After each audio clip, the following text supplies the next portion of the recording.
public service in general is conducted in a manner. It's just that the member is coughing, so I just asked them to switch off the mic. My apology, ma'am. Okay, no problem. Thank you. It should be done in a manner, Chairperson, that does not allow corruption, does not allow any influence from outside. So it's regarded as an independent institution that should not have any political influence in it. And I think we've seen it also, Chair, in the court rulings that have come out, that it should be regarded as an institution outside of government. So key to their responsibilities to investigate complaints that are received, and they can also investigate on own accord the public service practices that are there or grievances that arise from an act being done or an omission not being taken by the employer. You, the members of the panel are also going to ask you some questions, but they will introduce themselves before they ask questions. Thanks, Chair. Thank you. Thank you, Honorable Chair, and welcome, Ms. Mosing. My name is Maina Lesoma, member of the committee. Haven't gone through your CV and also listened to the second part of the chairperson's question within the same spirit, but noting that you have partially responded to my question. I'll start with the preamble of the question. The Public Service Commission, among other functions, is aimed to promote the values and principles governing the public administration and to give directives or direction aimed at ensuring personal procedures comply with the principles of public administration, as it were. May you, on your own words, ma'am, take us through your understanding of the Public Service Commission making an impact in the public service, and how can the public service reposition itself to make an impact given its wider mandate of promoting the values and principles of governing the public administration. The last question from my side, ma'am, will be, let me just go quickly, will be, which is not linked to my preamble, a standalone one, will be constitutionally, in your own understanding or your own thinking, do the spouse and children of the political representatives or public representatives and former members should be prevented from doing business with the state? Provide the merit of your answer and provide possible solutions as far as you may be concerned. Thank you very much, Chair and Ma'am.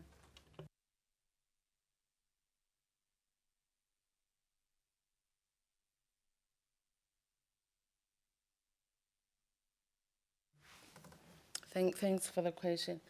I think the key thing about the values for the first question is that the public service is required to execute its functions without any fear, favor, or prejudice.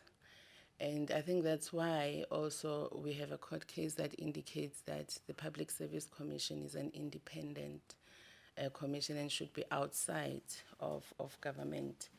It's so to ensure that when the Public Service Act is applied, that is applied by people that are integral, and that the values that are in the Constitution, which set or seek to ensure that poverty is eradicated, as well as the fact that there's equality in the country. So I think with that, then the Act gives the Commission the powers to issue directives. And it can be on any aspect, can be on issues of recruitment, issues of appointments or any other issue that is captured in the Act. Referring to the second question, where I think the honorable member spoke about the spouses and the children of people that are in, I think, honorable member, the Act seeks to address issues of financial disclosures by members of the public service. I think the key reason for that is so that the Commission would be able to assess any interests and be able to assess if there would be any conflict of interests. And I think in my view, Chairperson, if in an ideal world, if all members of the public service were disclosing their interests, that then it shouldn't necessarily be a problem where the children and the spouses are part or are doing business with the public. I think it becomes an issue where as a public servant, you have influence on how they receive business or how they do business with the public. But as indicated, if you have disclosed your issues and your interests as far as internal, then the assessment would be done to assess if your interest would really result in conflict of interest.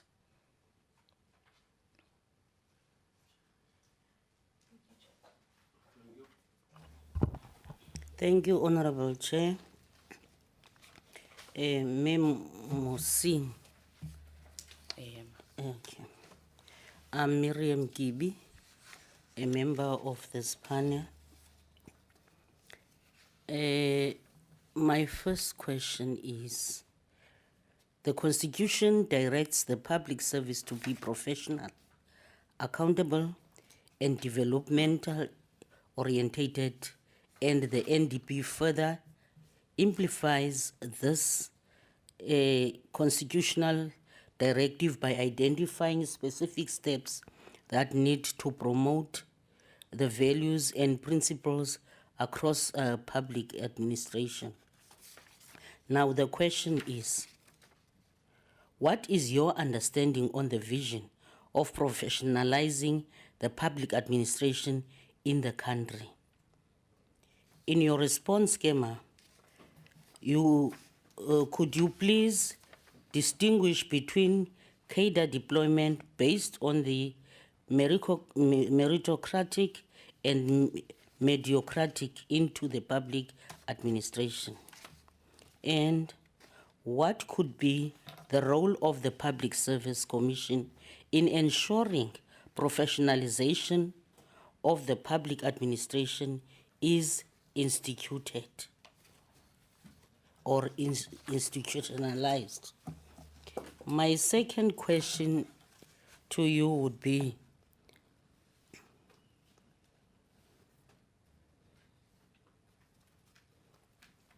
maladministration and corruption are cancers so ingrained in the public service, has become the new normal, and it's impacting negatively on the development in this country.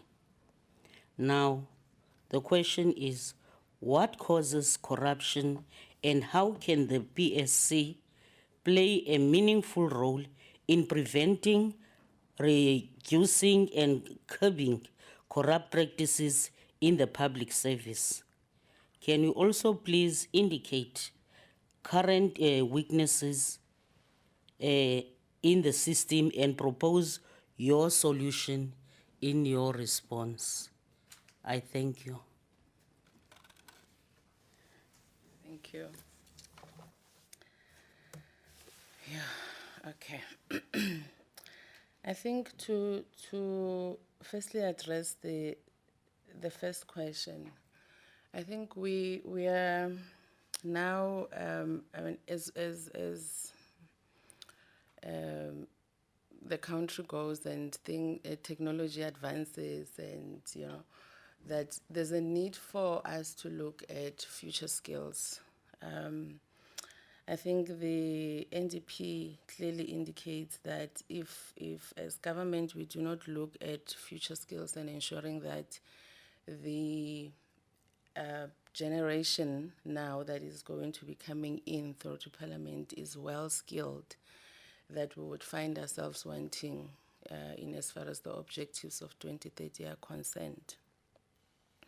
I think, Chair, the key issue that is raised, it has to do with a capable state and a developmental state.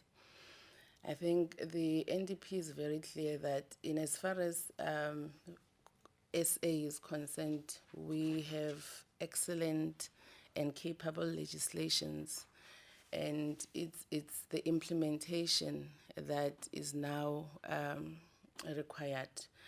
And if, for instance, you were to take the issue that relates to disclosures in the public service, one would ask why are SMS members not disclosing, and there's solutions to that, because we as South Africa, we have CIPC, for instance, which registers companies and directors, and we've got Statistics SA that deals with states.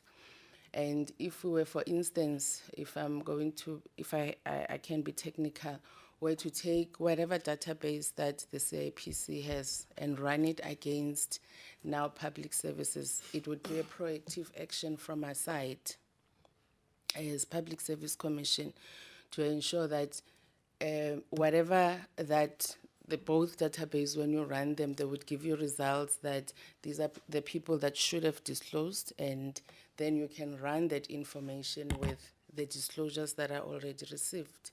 That gives you a proactive manner of dealing with it, and then it also puts you at a position where you are able, as HODs of a component, take disciplinary action or whatever action that is required.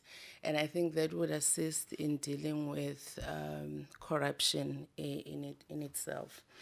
And the corrupt practices, I think corrupt practices, they are wide. It's in tenders, in appointments, in, and I think for me, Chair, the PSC, if you look at the legislation, especially where appointments are concerned, we rely mostly on a grievance or a complaint that would come in, and there's no proactive measure for us to deal with those particular issues.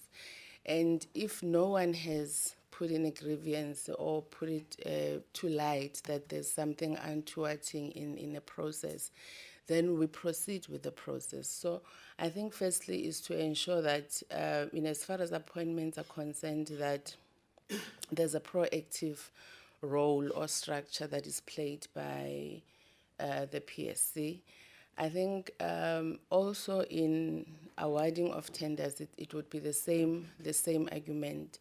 And I think, Chair, we haven't necessarily used the resources that we have in as far as systems are concerned.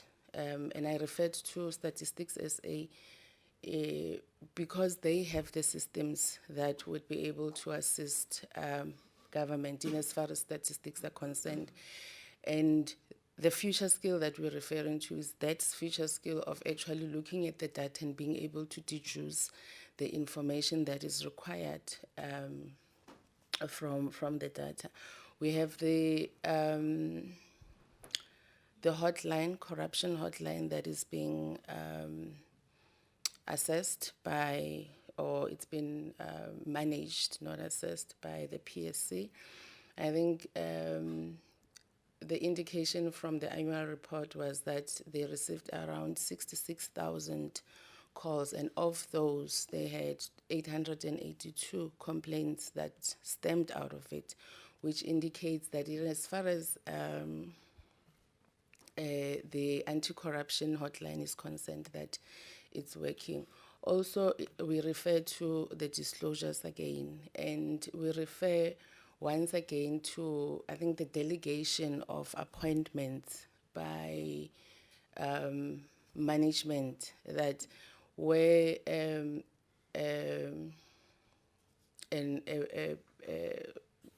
delegation needs to be given, that they should be given for such appointment.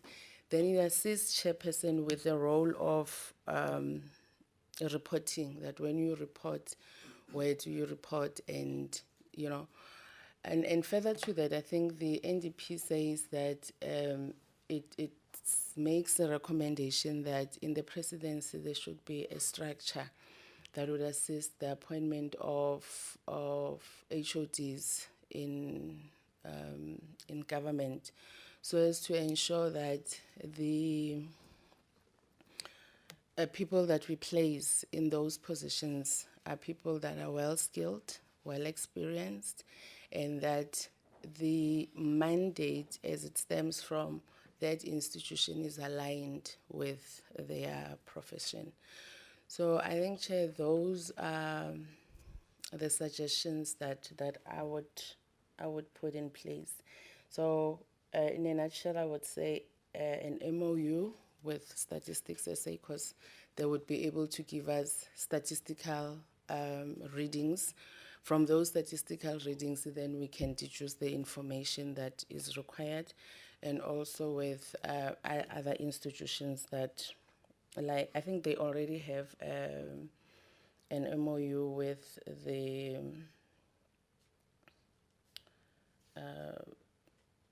public protector. So I think it's workable.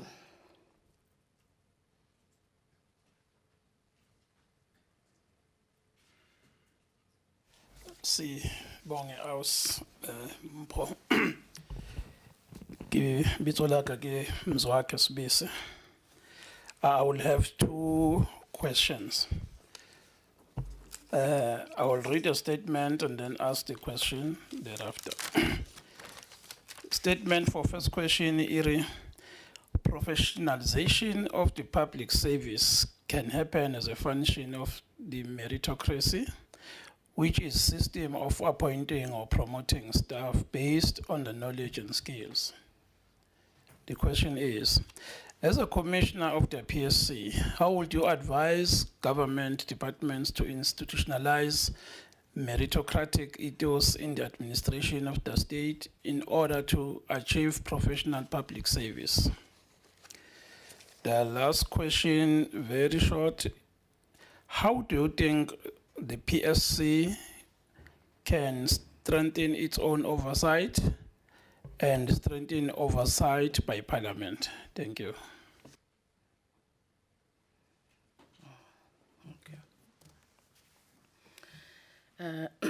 Thanks, Chair. I think on professionalism,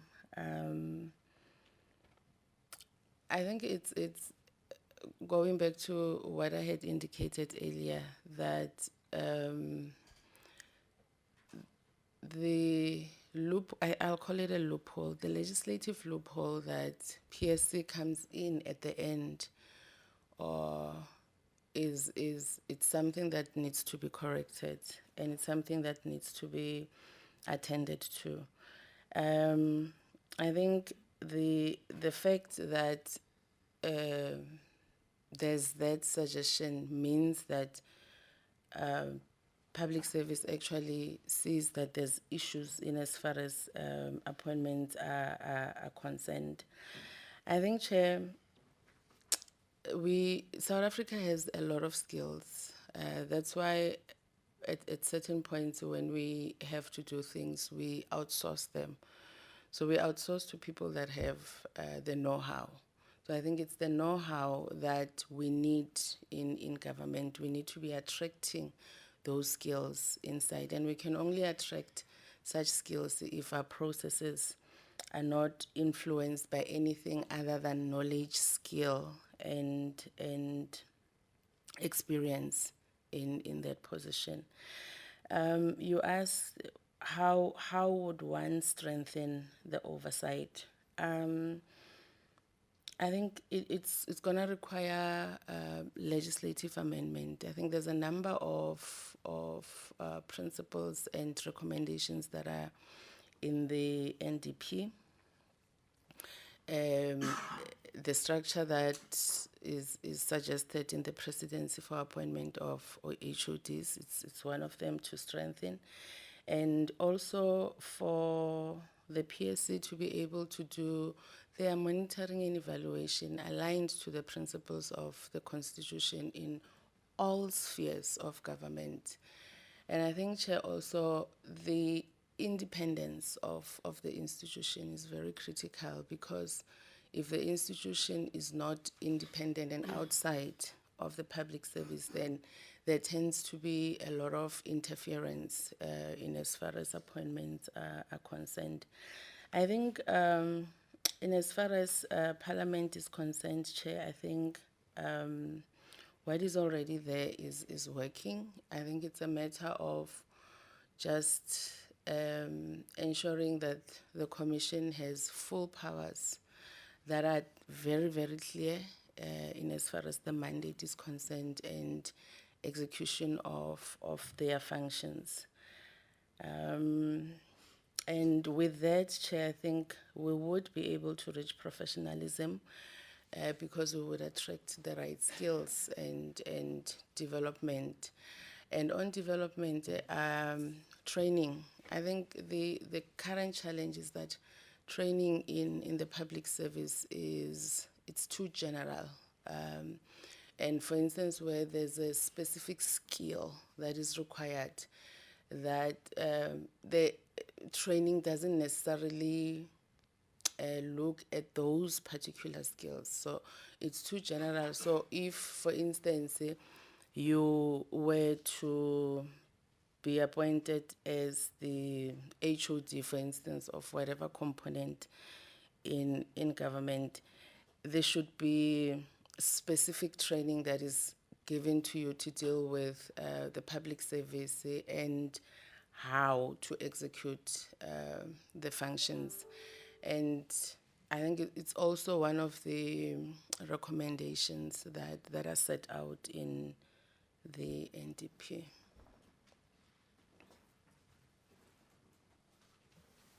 Thank you, Ms. Msing. There's a member of this panel who is not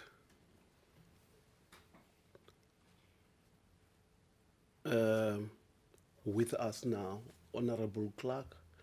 She is on the virtual platform. She's going to ask you questions as well. Thank you, Honorable Clark. Thank you, Chairperson. Thank you, ma'am. My name's Michelle Clark, and I'm a member of this panel. Firstly, the first question is it believed that a responsive, ethical, and values-driven public service depends on, among other things, the investigative function of the PSC on public administration malpractices, particularly in the areas of irregular appointments and the curbing of corruption in government departments? First question, how can the PSC strengthen its role of investigation of unethical conducts and play a meaningful role in assisting government to curb corruption in public administration? The next question, the power to appoint in South Africa is assigned by Section 3, subsection 7 of the Public Service Act. Ministers or MECs can delegate the power to officials within the departments. 1. What are the major obstacles in the recruitment system in the public sector? Is the public sector recruitment system effective in order to ensure professional and a capable state? 2. What can be the role of the PSC in eliminating unethical practices in the recruitment system in order to ensure public servants are appointed based on merit? Thank you. Okay.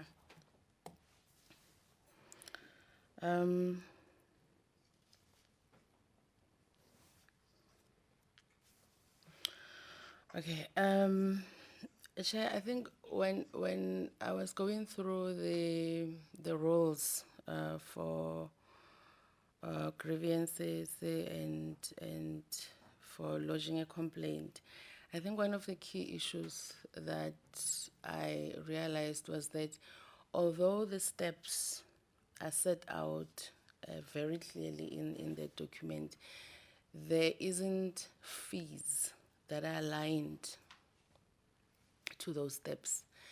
And I'll explain. If, Chair, we want to ensure that rules are applied, compliance is at its highest level, we have to have some penalties, some form of penalties, where a grievance has to reach a certain stage without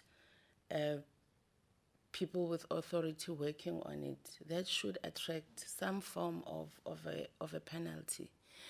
And I think that, Chair, would then change how compliance is done in South Africa. I think the member raised an issue that obstacles in recruitment and how PSC would deal with these obstacles. I think it goes back to what I had initially said, Chair, that you can't have a regulator that comes in at the end of the process and not start with the process. So I think we need proactive measures at the beginning for appointments. And I think there was a question that related to cadre appointments. I don't think there's anything wrong with cadre appointments for as long as the skills are commensurate with the mandate and the work that an individual has to undertake. And in as far as obstacles in the recruitment process, I think that's one. I think secondly, Chair, is that to augment now the issue that there isn't a proactive measure. The law sets out that one can lodge a grievance or a complaint. I think that's meant to augment, but I think with the process of legislation, that would have to be considered. Responsive, yes, Chair. I think that's where I would end on that question. Thank you, ma'am. Thank you, Chairperson. My name is Rosina Komani. I'm the member of the subcommittee. My question would arise from the public monies and the corruption. And my pre-statement would then be, there is a huge loss of public monies due to corruption, especially with public servants doing business with the state. Notwithstanding this, the question that you answered to Honorable Lesomo, I would ask you that in your opinion, how could public servants be stopped from doing business with the state, since there is legislation already preventing this practice, yet it still goes on? Thank you very much. And I'm sorry, Chair, if I'm going to sound like I'm repeating, but I think as indicated, maybe I'll elaborate a little bit more. There's a unit called ADAPT in Statistics SA, and they are able to adapt systems. They use a statistical system called SAS, and they're able to adapt SAS to manipulate it to giving you the information that you require. So as earlier, I said that I would have an MOU or an MOA with Stats SA as well as CIPC. That is to take the information that CIPC has and run it in the system of Stats SA against parcel numbers that we have in the Republic, and whatever information, Chairperson, that would come out, it would be information that would be telling you that in as far as these ID numbers are concerned, because it would be statistical information, these are the people that should have disclosed, because you can find them in this CIPC where directors are registered.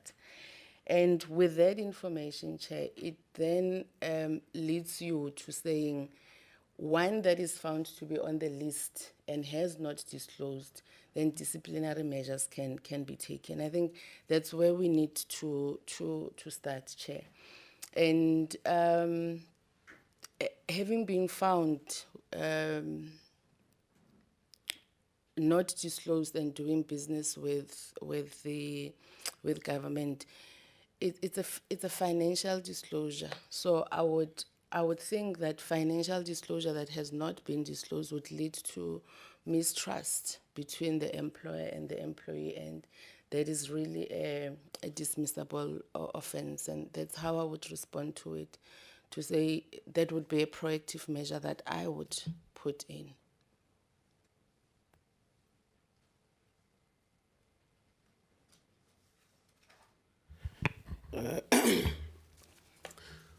Mr.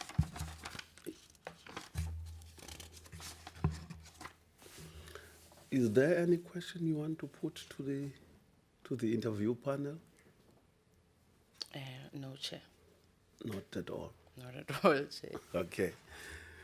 Thank you very much, Ms. Musing. Of course, we are not done yet with the interviews because we have a number of people to interview. You will be informed of the results of your interview. Thank you very much. You may be released. Thank you, Chair, and thank you, honorable members.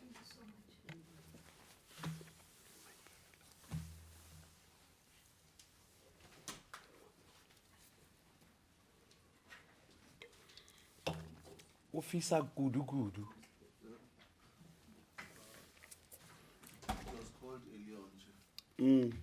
But I'm not saying switch it on because young Gulisan. Can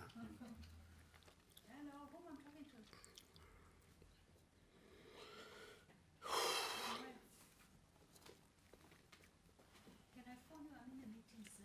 Can I phone you later? I'll save your number. My apology. Thanks. No. I'll phone you back. Thank you very much.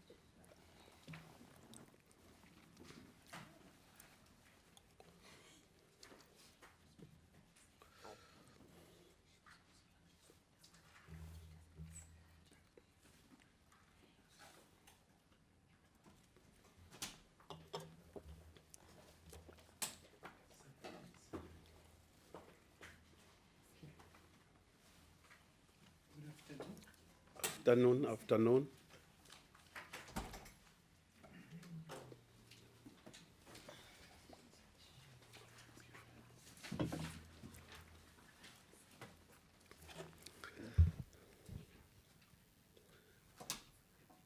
You are Mr. Marupi Fela. Thank you, okay.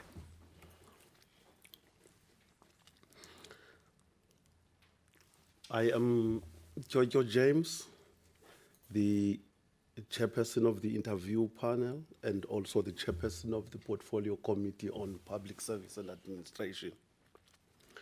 Could you please confirm what is contained in your CV briefly, taking into account that we do have your CV with us? Briefly, can you confirm what is in there? My name is Skylo Marupi Fela. Lady of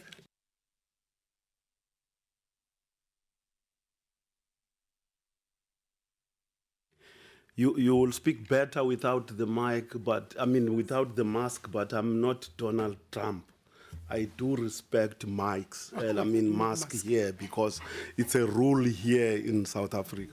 But you can take it down. No, my name is Skylo Marupi Fela, as indicated in my CV. Maybe just to start with my qualification, I've got 6 different qualifications from 6 different universities. I started from the University of Zululand, worked for some years, then went to University of Natal, then went to University of Stellenbosch, and I did my LLB at the University of the Northwest. Graduated my first LLM at Tekis University of Pretoria, then my second LLM at UNISA. I've worked different places. Just to run quickly, I'm not sure if I'm supposed to explain why or how my qualification added or my investment in my qualification, how they helped me achieve whatever I've achieved. Or just to run through quickly, I can elaborate why I moved from honors to do LLB and LLM. There should be reasons. Yeah. Then my first job was with the foundation. I went to University of the Northwest for 3 years. I worked for ESCOM as an IR facilitator. From ESCOM, I went to Marketing Board. I worked for AgriServe, then the Department of Agriculture. From there, I went to join University of Pretoria for 3 years. I worked for City Power as general manager for a couple of years. I tried my own consultancy for close to 18 months, if not less. I'm currently with the PEN South African Language Board as the senior manager, human resources. I'm not sure if I'm supposed to elaborate my task and functions. You don't have, because I used an operative word briefly. Okay.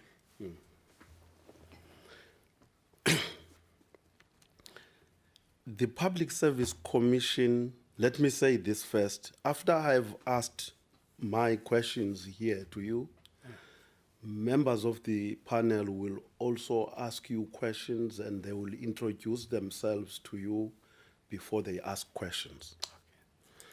The Public Service Commission has a constitutional mandate to promote values and principles of Section 195 of the Constitution. Briefly, what is your understanding of the functions of the Public Service Commission and the values and principles governing public administration? Maybe let me start with the two programs that govern, that the Commission is pursuing. It's investigations and HR reviews, policies reviews. Two, monitoring and evaluation of achievements of the public service. There are different values and principles that the Public Service Commission must promote. One is the transparency within the public service to achieve its service delivery. The other one is to ensure that there's a promotion of sound labor relations. The third one is supposed to promote development-orientated public service. Other values of the Commission is to ensure that there's monitoring and evaluation of the programs of different departments.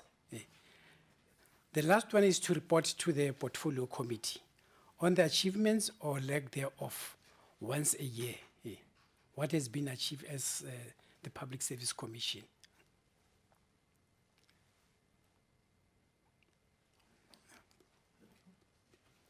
Members will ask their own question and introduce themselves as they ask questions. Good afternoon, sir. Thank you, Honorable Chair. My name is Maina Lesoma, member of the subcommittee. Haven't gone through your CV and also haven't listened to your response to the Honorable Chair's question. I'll start with a preamble just to make sure that we are on the same understanding of the PSC, and then followed by a question, and will be two questions which are not linked. Okay. The Public Service Commission functions aims to, among others, to promote the values and principles of governing public administration, as it were, and to give directions aimed at ensuring that personnel procedures comply with the principles enshrined in the Public Service Act, as it were. Then the question will be, in your own view, sir, is the Public Service Commission making an impact in the public service, and how can the Public Service Commission reposition itself to make an impact given its wider mandate of promoting the values and principles governing the public administration? The last one for now from me, sir, through you, Chair, will be constitutionally, in your own way or on your own view, do you think spouse and children of political representatives, of public representatives, or former members should be prevented from doing business with the state? Provide the merit for your answer and provide possible solutions, please. Thank you very much. Let me start with the last one. I think it's morally wrong for politicians or members of the public servants or public service members to do business with the state. In the first place, there's always conflict of interest because they'll always want to push their own agenda.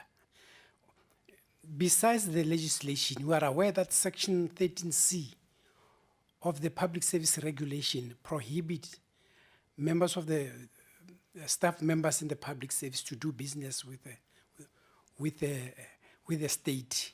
And if you look at Regulation 8, Clause 8 of the Public Service Regulations, it not only prohibits staff members from doing business with the state, it also prescribes the minimum fine or sentence or both, which is 5 years, for doing business with the state.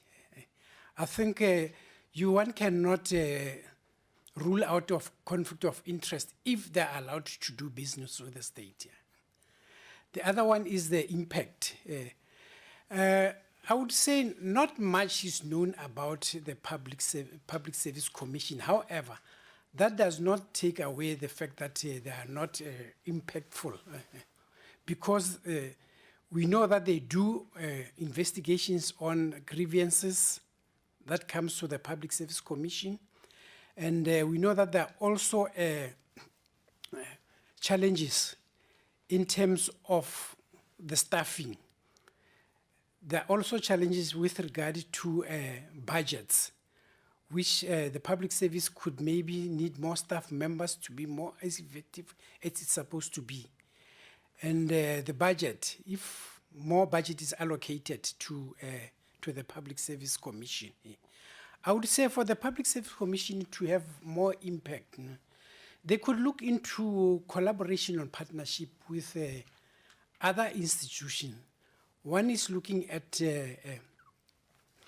public protector, although the public protector also recently, given the malfeasance pertaining to the procurement of PPEs, it has its enforcement. It can also partner with the NPA, also NPA or SIU. They've got their hands full, but one cannot just rule out to say, with further engagements and seeking collaboration with that, it can have more impact.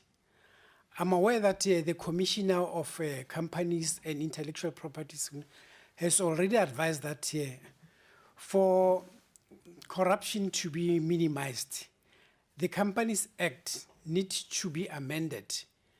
We know that currently in terms of the Companies Act, only directors can be known, but the shareholding or shareholders are mostly not indicated when a company is incorporated with the Commission for Companies and Intellectual Properties. I would say for the Commission to be still more effective, there has to be stakeholder engagement, public hearings.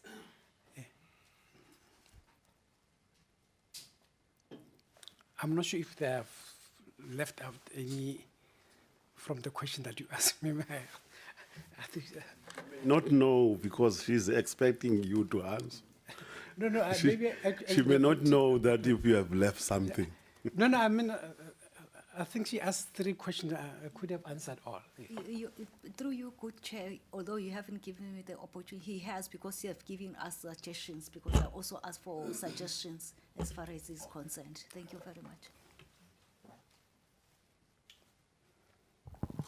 Thank you, Honorable Chair. Ntate Morope fela. Marope fela. Marope fela. Hey, di bril tsa ka le tsona. Ntate, I am Miriam Kibi, a member of the panel, and I'm going to ask you 2 questions. My first question starts with a preamble, and then I'll ask you 2 questions from it, and then it will be the second question. Yes. The Constitution directs the public service to be professional, accountable, and development-oriented, and the NDP further amplifies this constitutional directive by identifying specific steps that need to promote the values and principles across public administration. Now, here's my question, Ndate. What is your understanding on the vision of professionalizing the public administration in the country? In your response, Mr.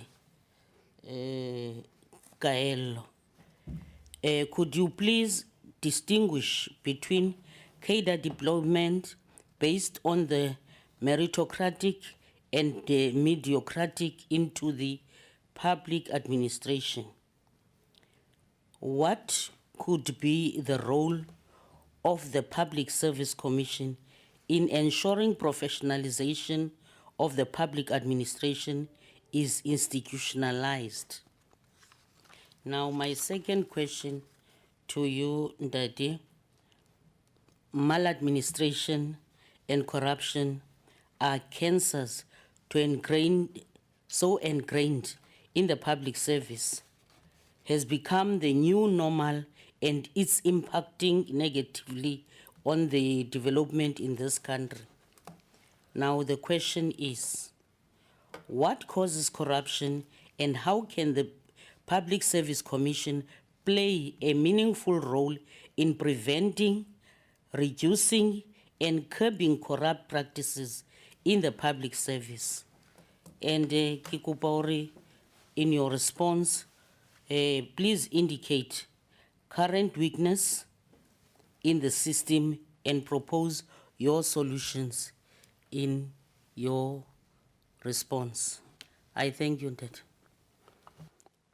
Thank you, ma'am. With regard to professionalization of public service, we need to go back to the basics. We had a white paper on transforming public service, where we came with with what we call 8 principles of Batopele.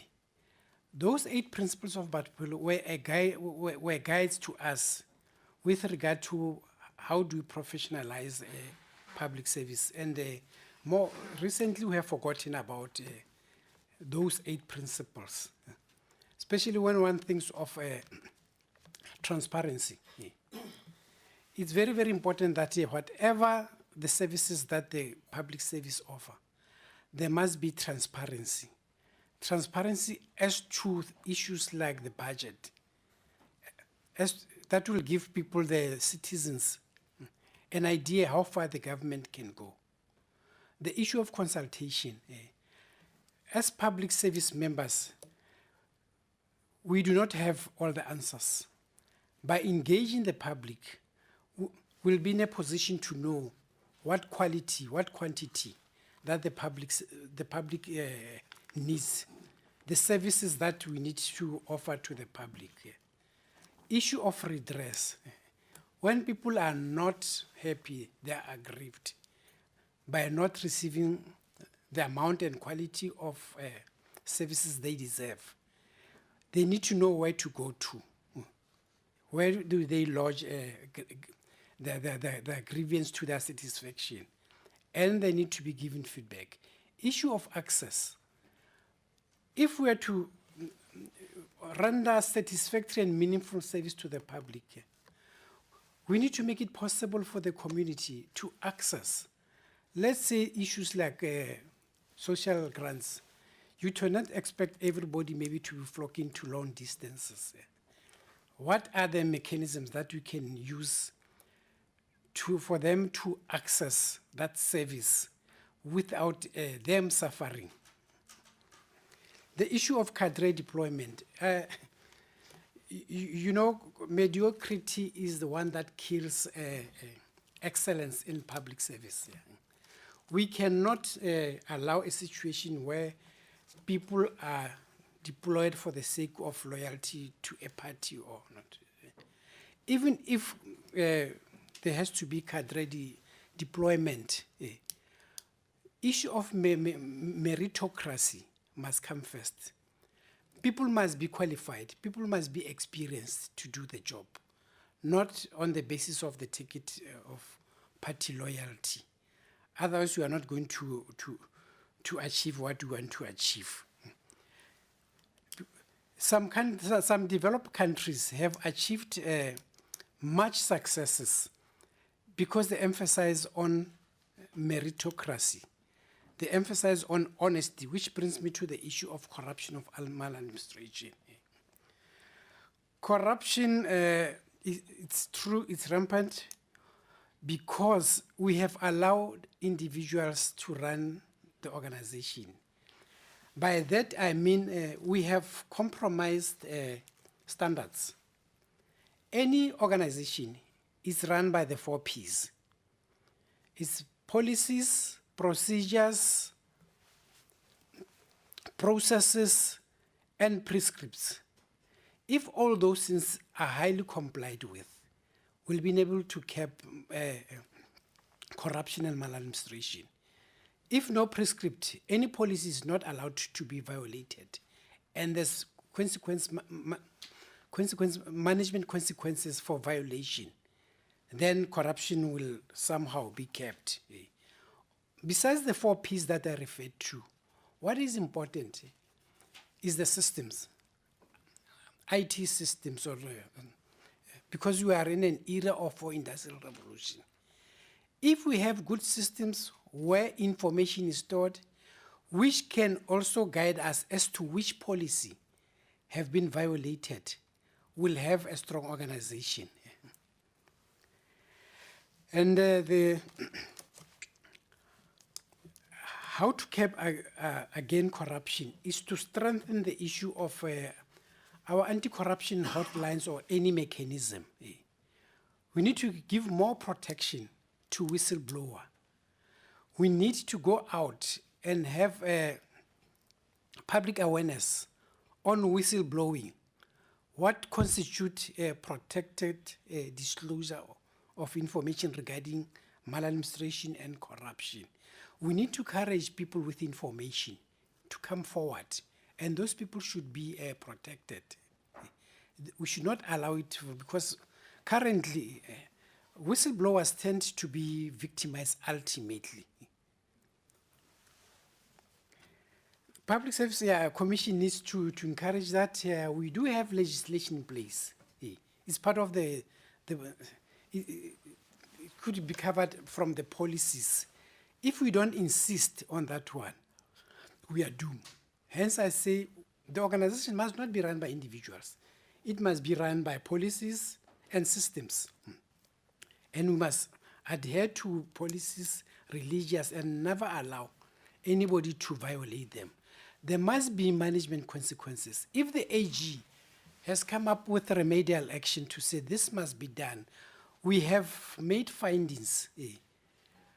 People responsible who are accountable have to face the music.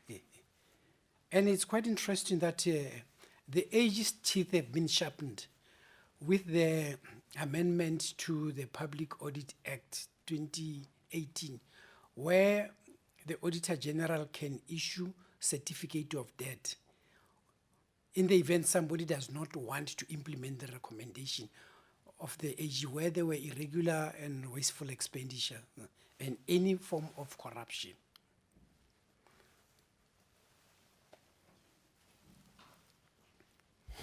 Thank you, Chairperson and Mr.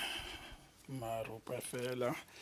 I am Honorable Sibisi, a member of the Portfolio Committee and Subcommittee. I'm going to ask you 2 questions, and I will request you to listen carefully so that you won't miss it.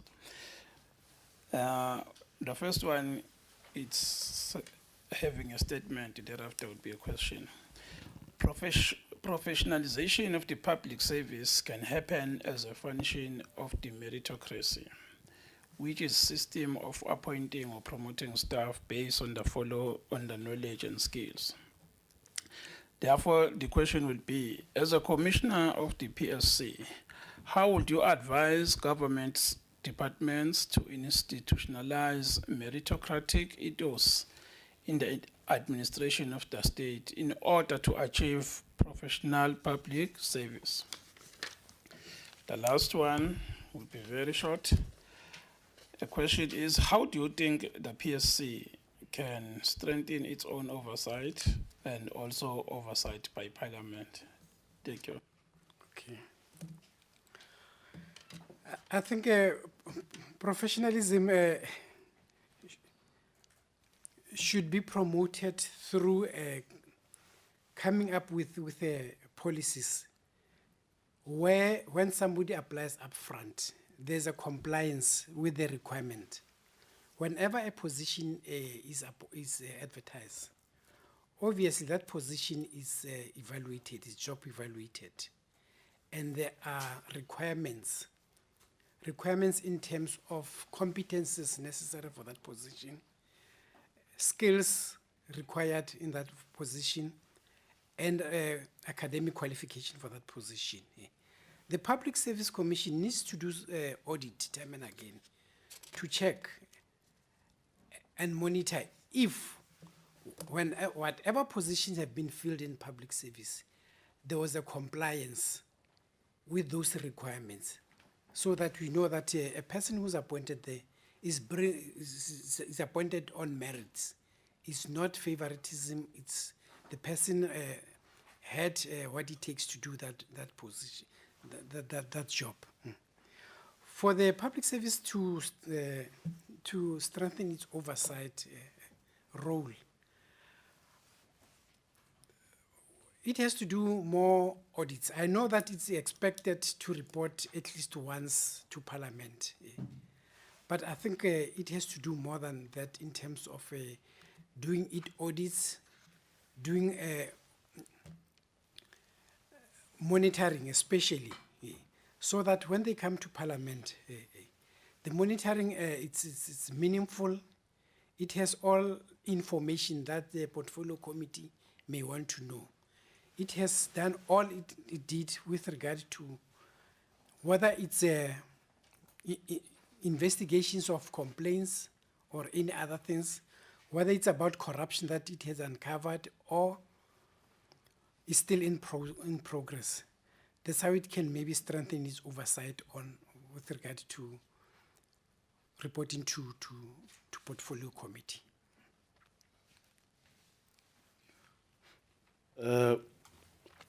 Mr. Marupafela, there's a member of this panel who is not with us here now. She is Honorable Clark. She will be asking you questions on the virtual platform. Honorable Clark. Thank you very much, Chairperson. My name is Michelle Clark, and I am a member of the committee. The first question is, it is believed that a responsive, ethical and values-driven public service depends on, among other things, the investigative function of the PSC on public administration malpractices, particular in the areas of irregular appointments and curbing of corruption in government departments. How can the PSC strengthen its role of investigation of unethical conducts and play a meaningful role in assisting government to curb corruption in public administration?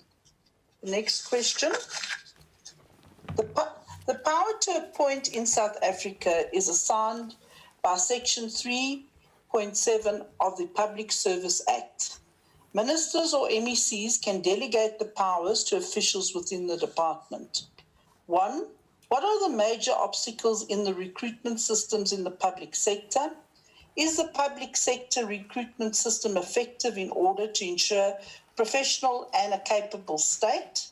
And 2, what can be the role of the PSC in eliminating unethical practices in the recruitment system in order to ensure public servants are appointed based on merit? Thank you. Thank you very much. With regard to irregular appointments, I think it's easy for the public service to do audits regarding any appointment. Maybe that should be done on a monthly basis, quarterly basis. It's easier with the audit because the audits can show trail as to what the advert required with regard to the competencies, the skills, and the qualifications. Then if a person who's appointed to a position but did not qualify in terms of those criteria mentioned in the job advert, that will be an irregular appointment. Then the head of the department, the Director General, needs to account for that. The issue of ethics. Ethics here can only be inculcated if people are held responsible, right from at the top, because normally the bucks will stop with the Director General. The Director General must hold the Deputy Director General accountable if he or she picks up there some irregularities. The same thing has to be cascaded down to all those who have authority with regard to appointments, right up from the lower level of people who are responsible for processing the application forms, from the stage of shortlisting for the interviews, to say they should have advised also to say these are the people who qualify. And then if somebody who does not qualify, and then the person was just pushed through, somebody has to account. And the public service needs to hold those people responsible and report the matter to Parliament for further action. With regard to the power to appoint, I think the Act, Public Service Act, makes it clear who's supposed to be appointed. If there's any violation of those powers, then somebody has to be held appointable. And in terms of the audit, that should be done after the interview, periodically, whether it's quarterly or every month. The Public Service Commission will be in a position to know where are the gaps and what to recommend to Parliament, so that management consequences can also be taken against all people who did not comply with the policies and procedures, as well as those who violated the Public Service Act when it came to appointments. I think if I've got the questions correctly.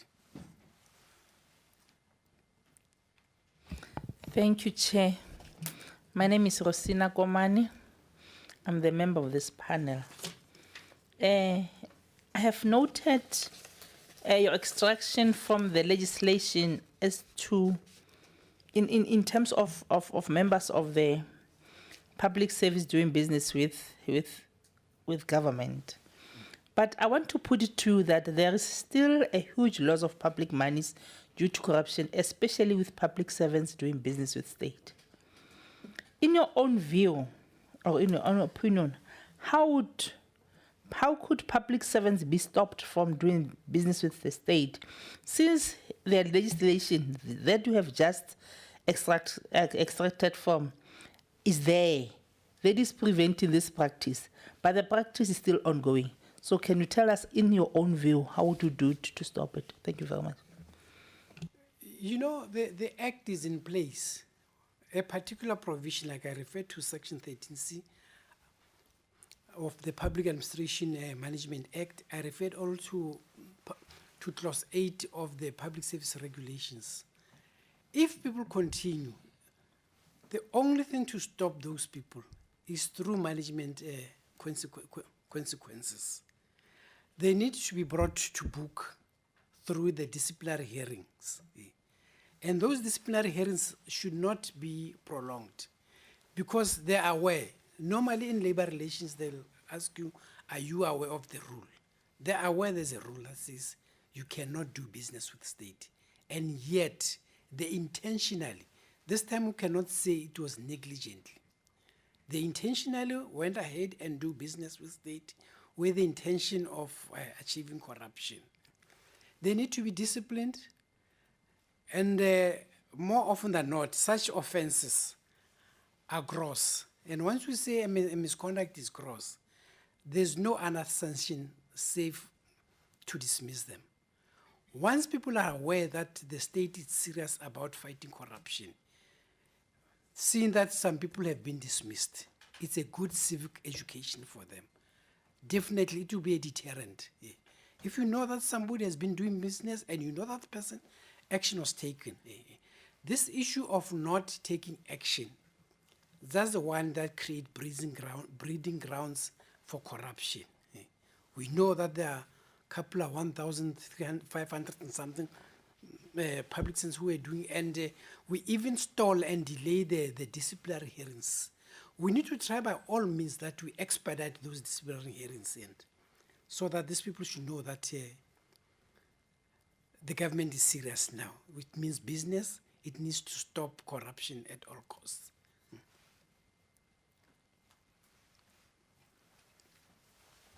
Mr. Marupifela, do you have any question to put to the panel? No, I don't have any question. No question. Okay. Chairperson? Oh, Honorable Clerk, did I skip you? No, sorry, Chairperson. I've just received some information regarding the applicant. I don't know if you will allow me to follow up on a question, or would you allow me to do it in the discussions? I think the applicant is here. We must not speak about him. We must put whatever we have to him. Okay, so will you allow me, Chairperson? Yes, I will allow you, Honorable Clerk. Okay.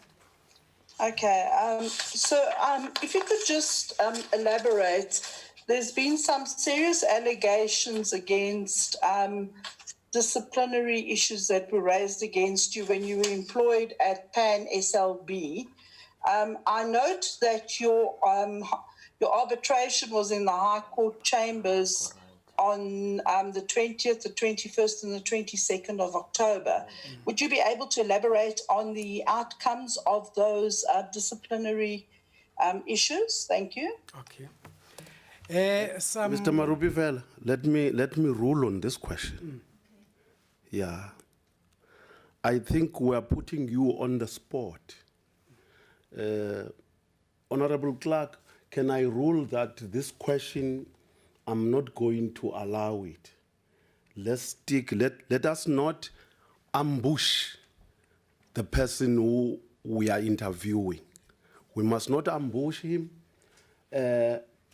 He came here prepared to be interviewed. Now, if we are putting other things that have nothing to do with the interview, we are ambushing him. Secondly, we are still going to assess all the applicants at the end of the interview. And the verification of everything that needs to be verified, we have to do that ourselves as the panel without embarrassing and ambushing the applicant. Thank you. I say, I think, honorable members, I don't want to allow you to let's agree with this ruling that I have made. Honorable Chair, as a principle, because we should have said upfront, we should have, from the first candidate, ask the candidate whether do you have anything that will hold you back from being appointed in the position as a matter of principle. Hence, Yes. I agree with your ruling, Chair. Okay, thank you. You have said you don't have any question to put to us. I thank you, therefore, on behalf of the committee. You will be informed of the outcome of the interview because we are not yet through with the interviews. Okay. Yeah. Maybe just a comment here. Thank you very much. I don't want you to get into what I have ruled against. Okay, thanks. Thank you, Mr. Marupi. Thank you, sir. Thank you. Thanks. Can I maybe, You want a pressure break? please? No, can I say something before the next candidate comes in? Okay, yeah, Just what is only meant for this committee. Chair, I'm tempted to say this, and I want it to be put on record, that we should, as a committee, desist from diverging from our core agreements. Because we are dealing with a very sensitive matter, an interview. An interview, chairperson, we should, at all costs, try to be as rational, as objective as possible, so that we meet the required and desired product. Because, Chair, I think what we expose the candidate to now is totally wrong of us to have done that. Chairperson,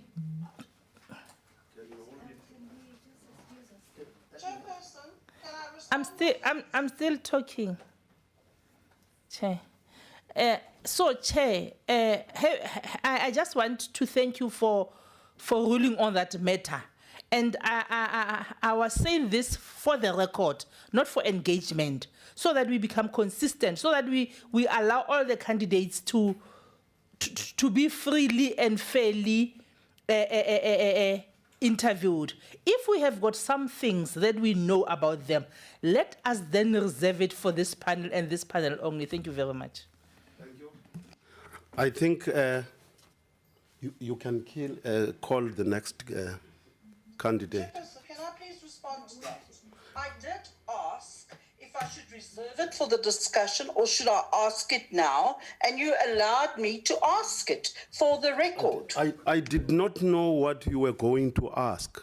Now that I know, I have made a ruling on what you have asked.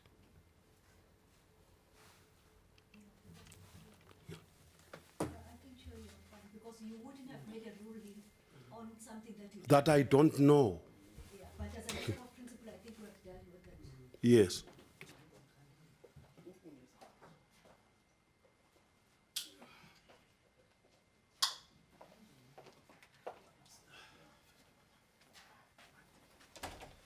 Good morning, good afternoon.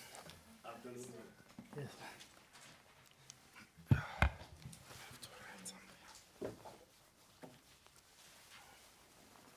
Afternoon, Mr. Kanyeza. Good afternoon to everyone. Yes, thank you. Okay. I am Jojo James, the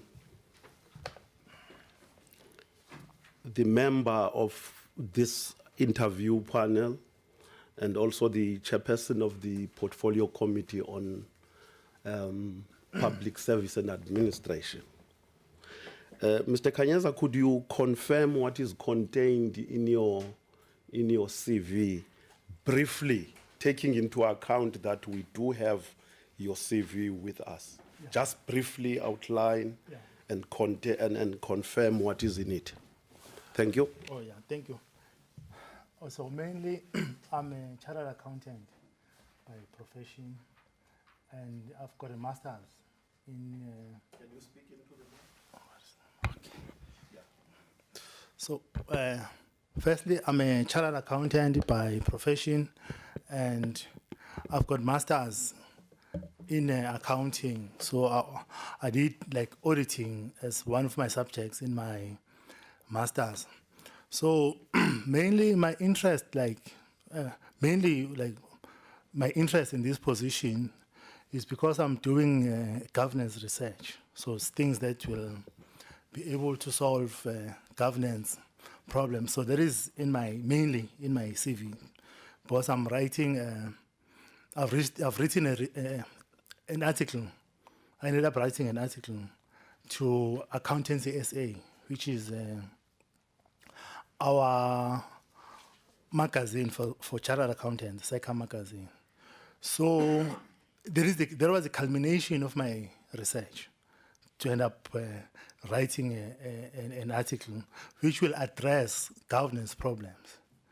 Because the reason that I started researching on governance, I was researching on, I wanted to make a contribution on, NHI commission by Judge Davis. So the thing that when I read the papers, they pointed out to one of the things that can improve a public service is governance, of which as an auditor, I know that everything comes down to governance. Whatever you do, you have to have governance. So that is the main thing. No matter if you can pay 100 million, but if you don't have governance, you'll take 2 steps forward and 3 steps back. So that is my main thing in my CV about my paper that I ended up writing. But also, just that we are in discussion now with SAICA about this paper as to what is the way forward. So yeah, that's all I can mainly. Okay, Mr. Kanyaza, the Public Service Commission has a constitutional mandate Yeah. to promote the values and principles of Section 195 of the Constitution. Briefly, what is your understanding of the functions of the Public Service Commission Yeah. and the values and principles governing public administration? Yeah. So I'll start with the values governing public administration. The core one is efficient and effective management of resources. So that is the main one. And then also a developmental orientated public service, meaning whatever public service do must bring up the economic development, which is also what I'm passionate about. That because that's what is important for me. Because, like for example, with poor governance, we don't only lose on services, but we also lose on economic development. So those are the key values that are in the public service, as well as like the Section 95. Okay, the allocation of resources and also the responsiveness of the public service, and also accountability to the people. But my core interest in Chapter 10 is this one of efficient and effective management of resources. Because if that can be solved, we will know that if we pay 100 million to do something, that 100 million will do that thing. We won't have to redo it over and over again, because there is a scarcity of resources, so which is why we have economics as a subject. So those are the values. So I think that was the first question. I wasn't writing that. I don't know if you can repeat the second one, or you have already answered. I said briefly, what is your understanding Yes. of the functions of the Public Service Commission Yeah. and the values and principles Yeah. governing public administration?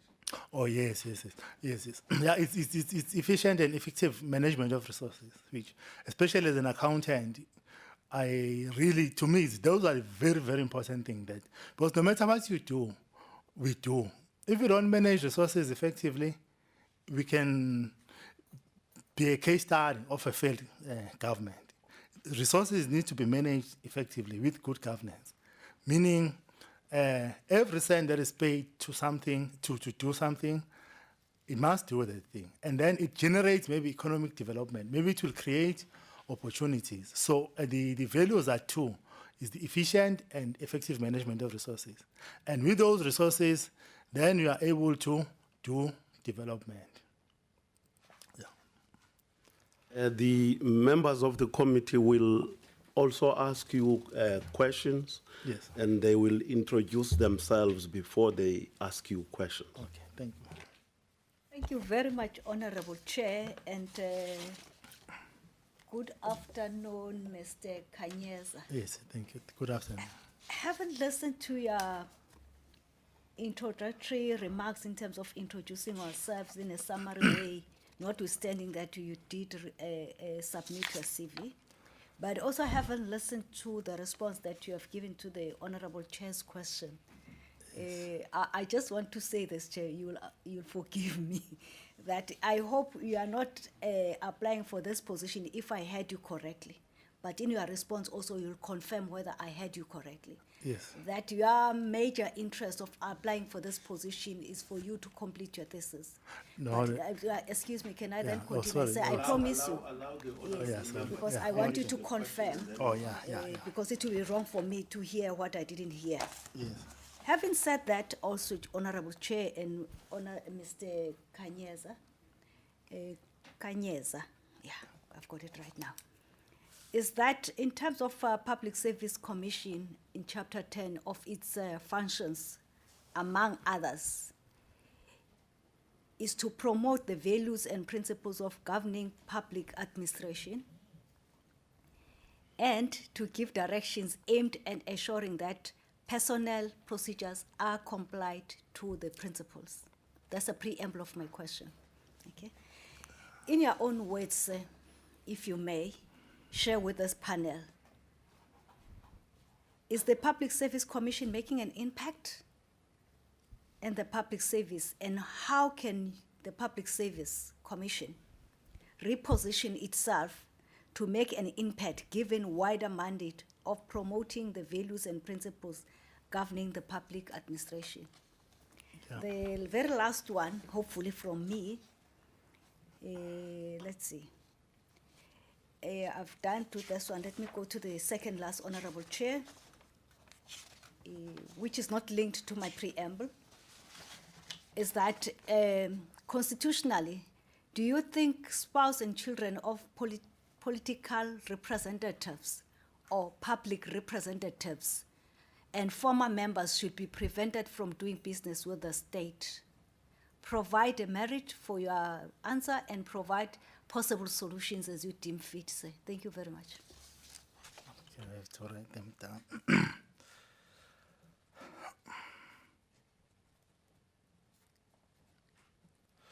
Okay, on the first question, no, I'm not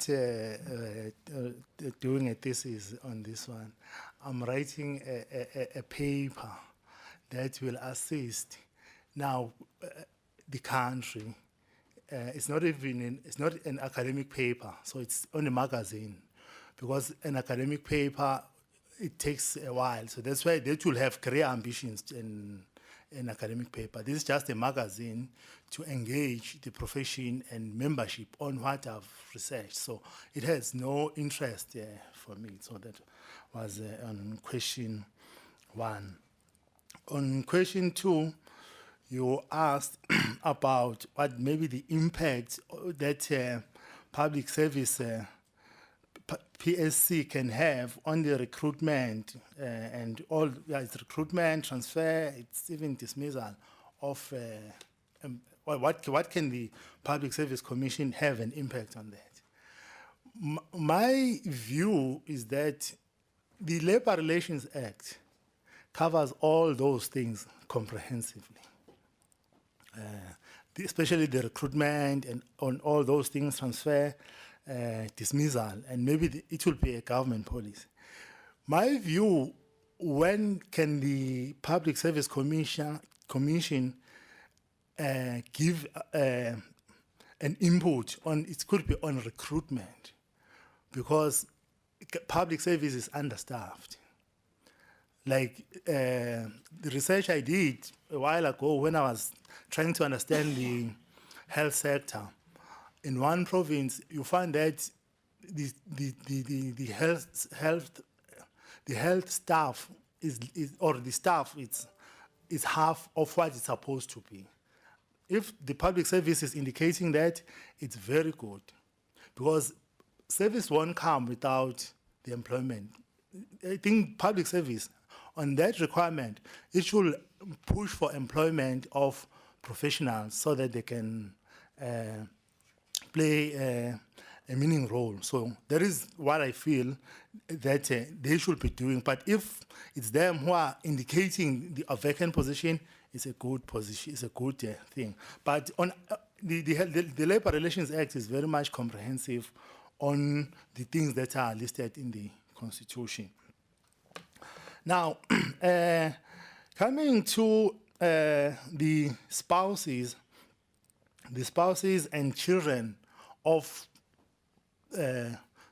politicians, whether should they do with the state, that should follow ethical principles. So that on the one hand, those spouses and children are not disadvantaged. Meaning, what should happen is that a spouse, if a spouse is in a genuine business and he sees that he can do business with the state, if the public service or whatever, let's say maybe treasury, can make mechanisms that will, let's say before a tender comes through, now there is technology. It can be verified. The spouse, the person applying should declare first. Are you related to someone or this, that? Then, once that has been, it's obtained from the tender, but then maybe they can verify with PESAL number to say, who is this person married to? If maybe let's say they could be just to introduce it on a high cost, only let's say from 500,000 tenders, we verify who's the spouse of this person, how are they related. So then if there can be that mechanisms where people are checked to say that, is this person related to so and so, then we can be fair both ways. Thank you. Thank you, Honorable Chair. Tata Ukanyeza. I'm Miriam Kibi. I am a member of the panel. Ukanyeza, the Constitution directs the public service to be professional, accountable, and development-orientated, and the NDP further amplifies this constitutional directive by identifying specific steps that need to promote the values and principles across public administration. Now, my question is to you, Tata. What is your understanding on the vision of professionalizing the public administration in the country? And in your response, could you please distinguish between cadre development based on the meritocratic and mediocratic into public administration? And what could be the role of the Public Service Commission in ensuring professionalization of the public administration is institutionalized? And my second one, Tata, I have another question for you.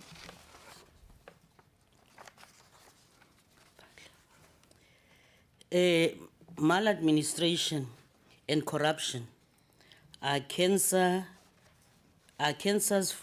so ingrained in the public service, has become the new normal, and it's impacting negatively on the development in this country. Now the question here is, what causes corruption and how can the Public Service Commission play a meaningful role in preventing, reducing, and curbing corrupt practices in the public service? Please, Dada, indicate current weakness in the system and propose your solutions in your response. Okay, no, thank you. Thank you, Dada. Okay, thank you very much. Especially, I'll start with the one of which I still remember freshly, maladministration. Now, what causes maladministration is something that is inevitable, like in this country, because power are concentrated on one person, the political head. If I'm an auditor, I'll audit.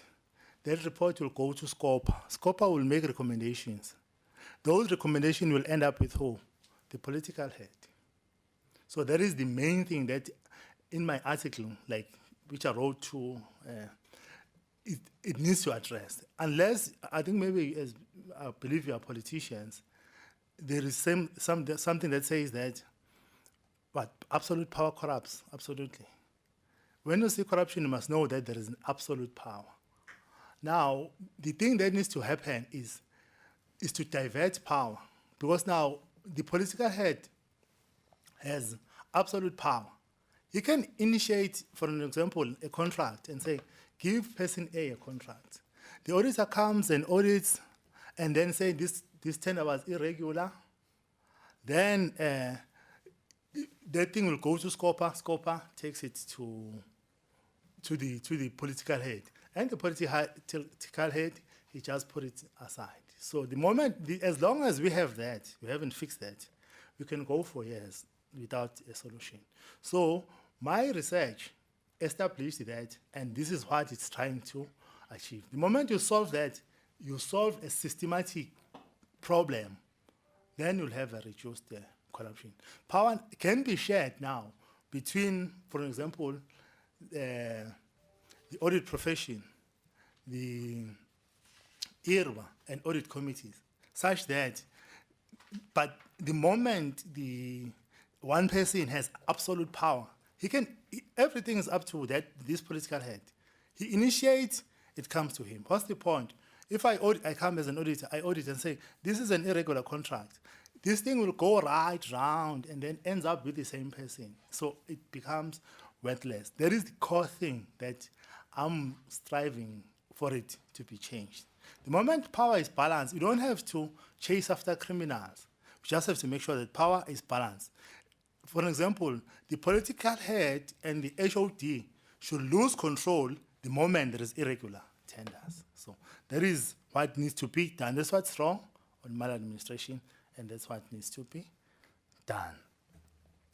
Now, on professionalizing the public service, I have read the NDP. The NDP, according to me, it doesn't focus on on how it should be professionalized. Like to say, no, employees should be made professional. This belong into a professional body. First thing, the way that can be done to professionalize public service, we need to have service delivery standards. Meaning, like, for health example, the World Health Organization says the pillar of health, it's one of the pillars is a health census. Here, a health census was only done in 2011. Even if you can professionalize employees, but we don't know at this stage how many hospital beds we have. Like, health census should go with when there is census, so that at least there are service delivery standards. The department knows that this is the standard we are chasing. It's like a good thing that happened in the education. They kept on saying the ratio of a kid to a teacher is 1:40, and that put pressure on government to build more schools. Now, the ratio, for an example, of hospital beds to a 10,000 population in other countries is around 1:40. The beds it's 10,000 is to 40. So like 10,000 population and around 40 beds. Here in South Africa, as per the health census, the only health census this was done in 2011, the ratio is 10,000 is to 20. It's half of what is needed. But that is not even raised. So now what needs, at least let's have a goal to say, even though we might not have resources now, but this is where we want to go to. Even with the policing, like for people to be safe, we need to have standards. So we won't have a professional public sector if we don't set standards and international standards and see ourselves where we are. Then we will chase those. So then the thing of professionalizing staff and those, that normally can be done with a complaint system. But the core thing, if we solve governance and then we establish standards, like as I'm telling you with health, with health, there are no standards. Like with the NHI, it's only a pillar, so it doesn't resolve other standards. Now, so talking now to CADA deployment, there is a very tricky part because they can manipulate the system. But the only way to address CADA deployment, it's especially in the public service, people should be sub-minimum qualifications. Like like there is, I remember on a municipality, there are Section 57 employees who have to have specific qualification. So there is the route that needs to be followed to say, no, for a group chief auditor, this must be met, and those things be followed up. So there is the only way that you can that you can correct CADA deployment, because if CADA deployment, its main disadvantage is putting people who are not qualified to do the job in those positions. And one last thing I want to mention, the legislation here in South Africa is complete. We can achieve anything we want. Like to professionalize, maybe let's say service delivery in local government, we've got Municipal Systems Act. How can you achieve that? Just educate people that, no, you have a right to ask your municipality, when are we getting a bridge this side? When are we getting electricity this side? And municipalities are compelled to provide service. Then the role of the public service is to monitor, to provide responses, is to monitor then that are the municipalities, municipalities giving feedback. For an example, let me make one last example. If let's say there is a strike, a service delivery strike, the public should be educated that, no, you need to call your police station or the commander, and then ask, why is things disrupted? Then if they didn't get a satisfactory response, then the public commission can be able to intervene and investigate. Thank you.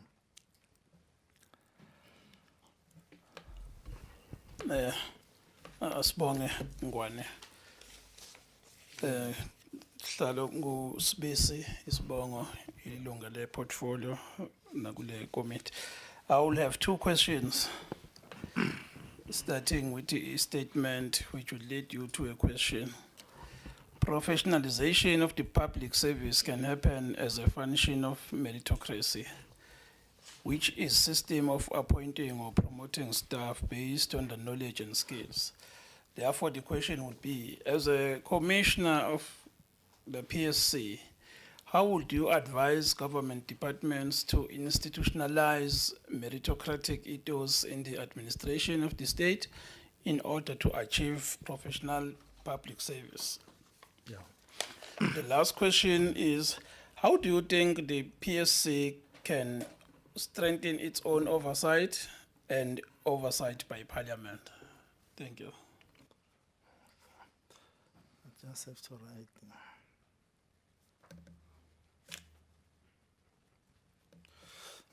Yeah. I'll start with the last question, which I still remember. The strengthening of oversight. I've seen the powers of the PSC. They are adequate. Because then the moment you have an institution has more powers, then there is a risk, a very high risk then, of abuse of those powers. So it's good that they have advisory powers. Now, how can they then, it's how do they use those powers that is important. But they are right. They can strengthen their own powers. For an example, if let's say there had to be an investigation in one public institution, whether it's a municipality or even a hospital. Once the PSC, the Public Service Commission, has done its investigation, in terms of the law, it will send it to the executive to act. But one of the things it has to do is to make sure that it is public, because ultimately it's the public that have the ultimate power. So they have to make sure, if let's say there was a query about a hospital or a municipality in a small town, the PSC should have a duty to say, our findings, on top of the fact that we've relayed them to the executive authority or the political heads, we are giving them to the public. They are for public knowledge. So that is how they can strengthen their existing power. So it's up to how do they use them. Now, the thing of being professionalizing public service now in terms of HR, in terms of now recruitment of the right candidates, promotion now of those candidates, it could be tricky, because then you will find that in cases that there are two maybe qualifying candidates, then they could say, oh no, this candidate was not good, then we went for this one. So that can be tricky. But what can be done, what I feel that the Public Service Commission should push for, is now, once there is non-compliance, even of HR, then that thing should be scored. So the executive management of that organization's remuneration should be performance-based, to say, if there is a qualified audit report, then if you've got a clean audit report, then there is a percentage that you get as part of your salary. So you restructure the existing salary in terms of competencies. Because for an example, what makes now, I was seeing this, I think last year, I don't know, this year, only 57, I think 18 out of 257 municipalities got unqualified audit reports. Got qualified audit, so it's 18 that got clean audit reports, and the rest, they didn't get clean reports. Now, what is perpetuating that is the fact that it doesn't matter whether the reports are clean or not, it's the same thing. Even now, with professionalizing now, with autocracy to strengthen oversight. Now, if, let's say, auditors were to come and say, these are the sub-minimum requirements of a person who's going to be an HOD, and they are not. So those things should be scored now, so that they must have an impact. But if they are not linked to a salary, where maybe then that will never be achieved. Because a lot of things get said, but if there is no enforcement mechanism, it won't be effective. No. Thank you. Thank you, Mr. Kanyaza. We have Honorable Clark, Yes. who is the member of this panel. She's not in the room. She will be asking you questions on the virtual platform. see. Honorable Clark. Thank you, Chairperson. Good afternoon. My name is Michelle Clark, and I'm also a member of the committee. I'd like to ask you the following questions. Number one, it is believed that a responsive, ethical, and values-driven public service depends on, among other things, the investigative function of the PSC on public administration malpractices, particularly in areas of irregular appointments and the curbing of corruption in government departments. The first question relating that: how can the PSC strengthen its role of investigation of unethical conducts and play a meaningful role in assisting government to curb corruption in public administration? The next question. The power to appoint in South Africa is assigned by Section 3, Subsection 7 of the Public Service Act. Ministers or MECs can delegate the power to officials within the departments. 1. What are the major obstacles in the recruitment system in the public sector? Is the public sector recruitment system effective in order to ensure professional and a capable state? And two, what can be the role of the PSC in eliminating unethical practices in the recruitment system in order to ensure public servants are appointed based on merit? Thank you. Yeah, I will start with the last question of how can the recruitment be done? How can ensuring that the recruitment of capable staff it's done? That the PSC should bring a legislation that will ensure that the people, at least people in those positions, do qualify. And it should be part of an audit. When the auditors come, the auditors, the external auditors who do financial statements, that is what they will also have to audit. Now, once they have reported on that, there should be financial implications for the executive management. Otherwise, it cannot be achieved. So, for an example, at least the first thing that that people should at least be qualifying in those positions, because if that is the first internal control, making sure that people do qualify to be in those positions.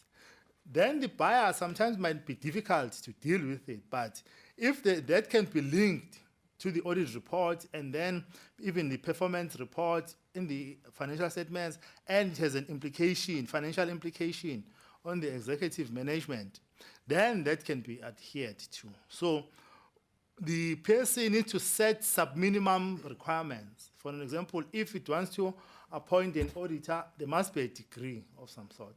If it could be anything, but there must be a qualification. So that's how recruitment and professionalization. Now, the unearthing of corruption is as a result of absolute power. The moment absolute power is corrected and then power is shared, corruption immediately stops. So that should be the initiative of PSC to say that no, as I was explaining earlier, that the auditor will audit, and that audit report ends up with the political head. And what if that political head is the one who gave the instruction? So now it means the auditing process, it doesn't amount to anything. So if that can be solved such that once there are irregularities, the political head doesn't have control of what happens next. So that's what will then stop corruption. Thank you.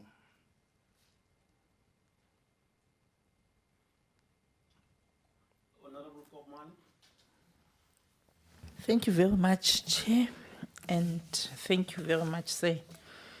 Having noted your responses to several questions, including to the legislations that you have indicated to, spoken to, one would then put it to you that there is a huge loss of public monies due to corruption, especially with public servants doing business with the state.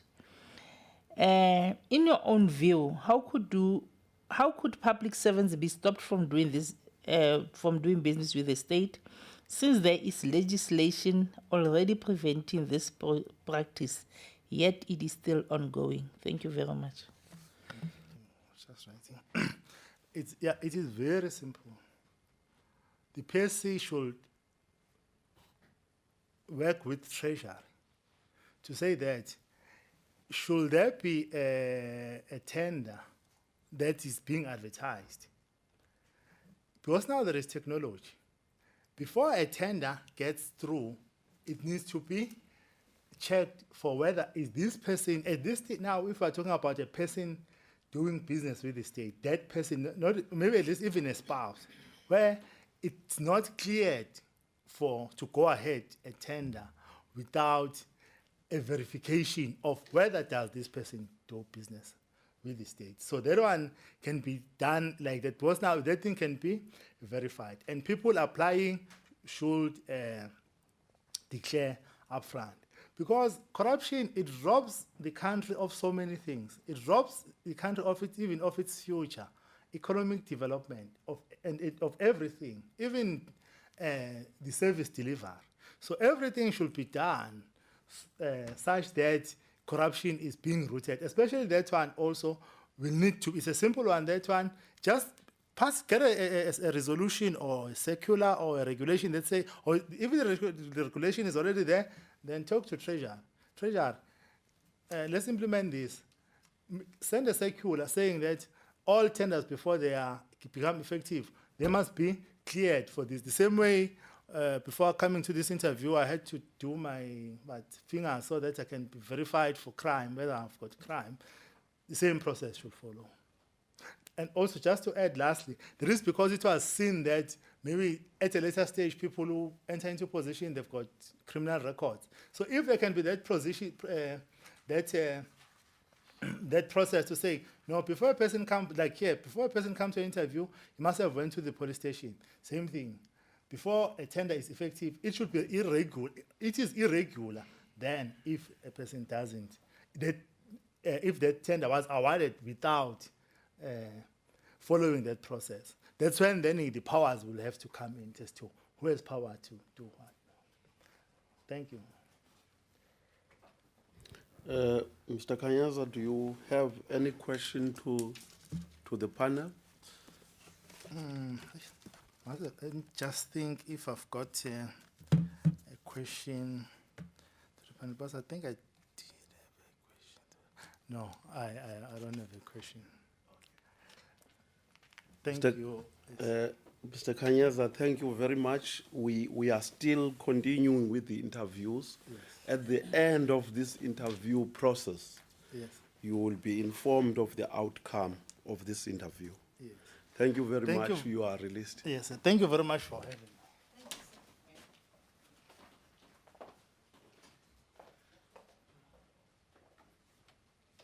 I will never get married.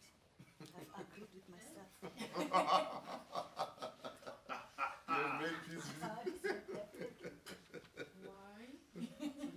Well, life is tough outside.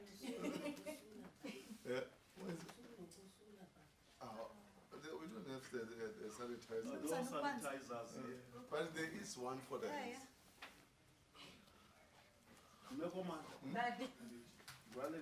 Oh, no, it's fine, no problem. Okay, utap, sa stress.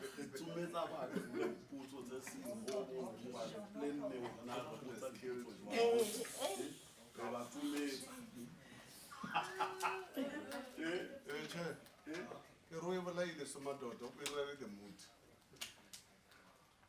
Because it cannot be the one. Yeah, I'm already here in Oh, because ekuseni unozulethe ene uthi yes kodwa uzokuzeka.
It's this one. This one. Isn't this one? Uzolandela lo. It's flight yakhe izamshiya usibuza. Qala ngala. Ulifakelo. Okay.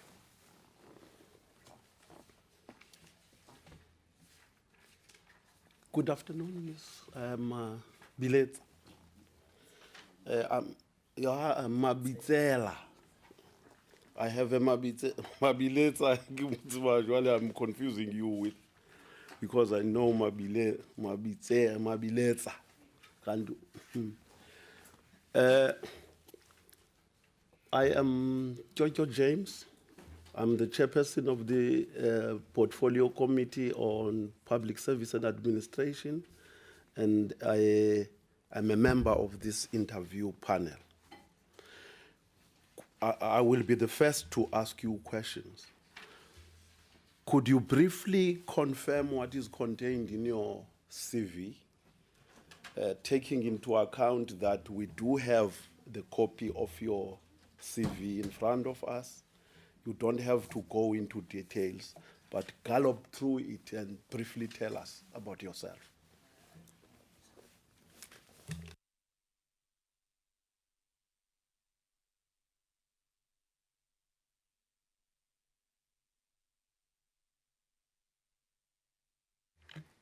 Okay. Relax, Mama, relax. Okay. Yeah, relax. I can see that you are. Okay. Just relax. All You right. are not horrible members. Okay. You are honorable members. Okay. So,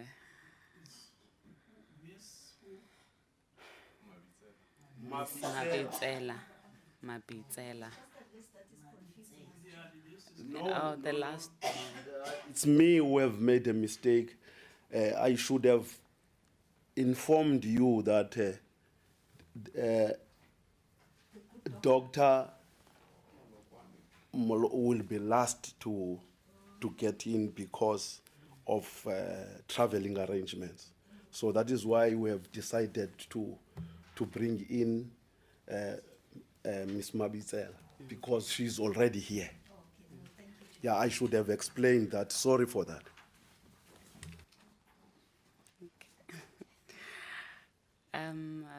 Was basically a lecturer, senior lecturer, for 10 years, and also a national moderator in an institution of a higher learning, and also a chief marker. I've been doing several projects in terms of, especially working with students, gender projects. We will organize events with South African chef associations, and then also community projects with students, which is normally something we will mostly work with and train students in. Yes, and then also my qualifications, I'm more in the field of, I'm a nutritionist, which is more based on food and beverage management, and then also a facilitator, a moderator, an assessor, and also I'm also qualified into training the trainees and lecturers, especially in the Department of Education, more of in the Department of FET, in the FET colleges. Yes. Okay. Okay. The Public Service Commission has a constitutional mandate to promote the values and principles of Section 195 of the Constitution. Briefly, what is your understanding of the functions of the Public Service Commission and the values and principles governing public administration? It's basically to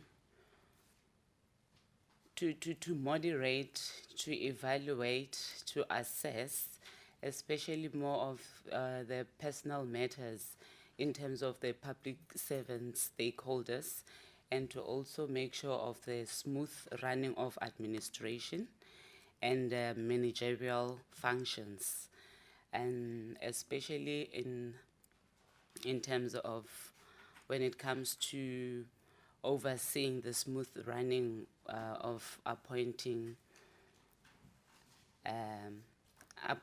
of appointments of people who are working in the public service sectors, in terms of vacancies, evaluating and running the smooth operation of vacancies, and also the advertisement of vacancies, and also in dealing with and running the smooth operation of terminations of contracts and vacancies, just to make sure that there's a smooth operation of running the sector into the public sector. Yes. Members of the panel will ask you questions as well, but they will introduce themselves before they ask you questions. Thank you. Chair, if you may allow me, for within the spirit of fairness, but also building up from your question and Ms. Mabitsela's responses, but also moving from an assumption that she did read the advert, and also she did read with the Public Service Commission Act, or the section in the Constitution, which is Chapter 10, in terms of the roles and responsibilities and mandate of the Public Service Commission, as it were. Hence, my question, Chair, will be based on that assumption. Ms. Mabitsela, ma'am, if you may, I'll start with, before you may, I'll start with a preamble, I like that word, of my question to lay the foundation, and then followed by the question, and then a separate standalone question will follow, which means will be 2 questions from my side for now. Okay. The Public Service Commission functions aimed at, among others, to promote the values and principles of governing public administration, and to give directions aimed at ensuring that personnel procedures comply with the principles. Then the question will be, in your own view, ma'am, is the Public Service Commission making an impact in the public service? And how can the Public Service Commission reposition itself to make an impact, given the wider mandate of promoting the values and principles governing the public service administration? The last one from me, ma'am, will be constitutionally, and of course I made the reference to Chapter 10, do you think, in your own belief, do you think spouse and children of the political representatives or public representatives or former members should be prevented from doing business with the state? Provide merit for your response or your answer, and provide a solution that you deem fit necessary. Thank you very much, Chair, and thank you, ma'am. Okay. To answer the first question, I think it's very, very important to. It's very important to overlook and to overlook actually on the outcome basis of what the different sectors are giving into the public, and then to always just get the viewers of, I could say, the public, of what is needed and what are the things which are not running smoothly, and the things which need to be implemented and innovated into a certain office. So by doing so, it will be very easy for the office of a commissioner to operate smoothly in the office, and also to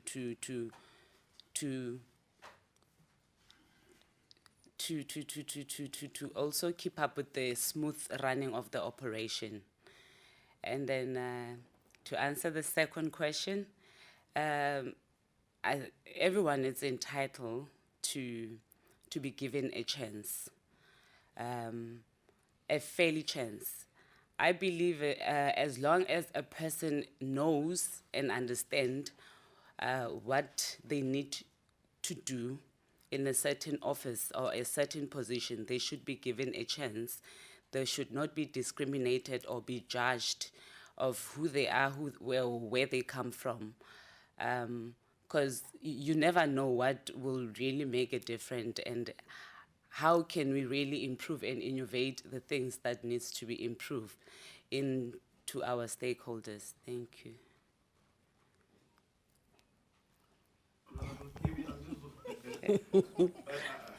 Thank you, Honorable. That you know the order Chair. answering question.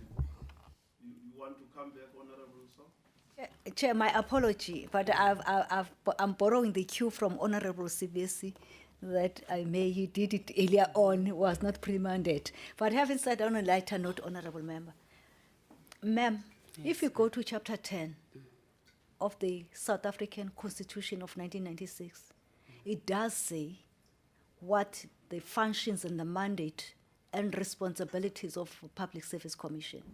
And the one of those ones is what I said.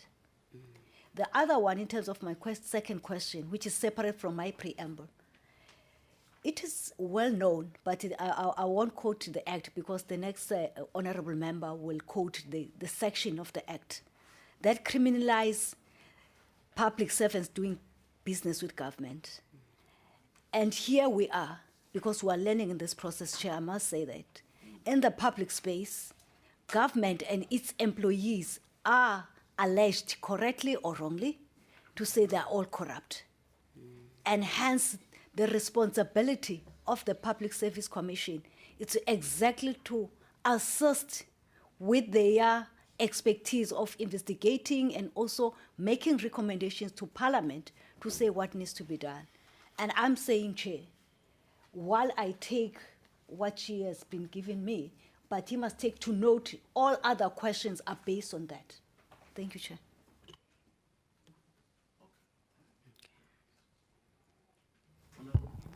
Thank you, Honorable Chair. Stella Mabitsela. Yes, ma'am. I am Miriam Kibi, a member of the panel. Member Mabitsela, the Constitution directs the public service to be professional, accountable, and developmental orientated, and the NDP further amplifies this constitutional directive by identifying specific steps that need to promote the values and principles across public administration. Now, my question is, what is your understanding on the vision of professionalizing the public administration in the country? In your response, could you please distinguish between cadre deployment based on the meritocrat and mediocratic into the public administration? And what could be the role of the Public Service Commission in ensuring professionalization of the public administration is institutionalized? My next question to you, Mema Mabitsela. Maladministration and corruption are cancers so ingrained in the public service has become the new normal, and it's impacting negatively on the development in this country. Now the question is, what causes corruption and how can the Public Service Commission play a meaningful role in preventing, reducing, and curbing corrupt practices in the public service? Please also indicate current weakness in the system and propose your solutions in your response. What do you think can be solutions? I thank you, ma. I think there's, to answer the first question, it's to always make sure, as a role of a commissioner, to apply fairness in everything that you're doing, and also not to overlook too much into political roles. For the office of a commissioner to be able to run smoothly, it must be very independent, not be biased of any political party. And then another thing is to avoid corruption, just to follow the protocols of what needs to be done, to always monitor every time whenever there's a production that is taking place, in terms of giving people the relevant,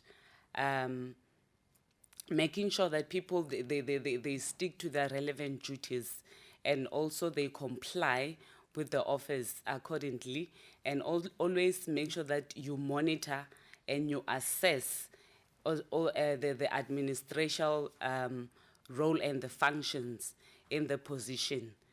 It's very important to always keep gradual monitoring, and always make sure that you always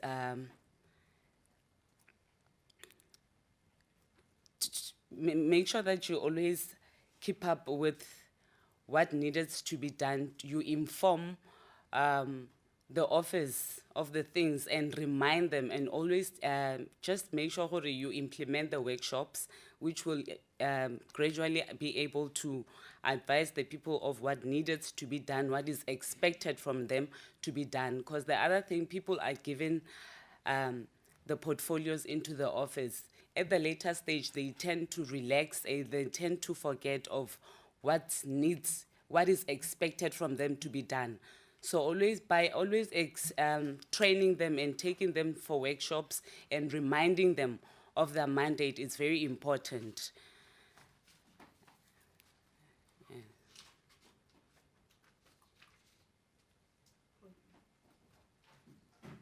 Honorable members, I know you are very tired. He was writing something. Ngiyaxolisa Sihlalo. We are going to be there. Ngiyaxolisa Sihlalo. Hang in there until we finish. Sihlalo, and Stella, ki Honorable Mzwake Sibese, a member of this portfolio committee and subcommittee. I will have two questions directed to you. The first question, I will read the statement. Professionalization of the public service can happen as a function of meritocracy, which is a system of appointing or promoting staff based on the knowledge and skills. Now the question is, as a commissioner of the PSC, how would you advise government departments to institutionalize meritocratic ethos in the administration of the state in order to achieve professional public service? And the last question will be, it's separate from the above one. How do you think the PSC can strengthen its own oversight and oversight by Parliament? Thank you. It's very important to always appoint the relevant candidate who are suitable for the position, who understand what is expected from them, and also people who are always very innovative in what they do, who are open to ideas, and will not be afraid of any challenges in whatsoever, will always be willing to give in advices to the government. And whenever there are challenges, they must be able to overcome those challenges and give valid reasons why even certain things they need to be done within the sector.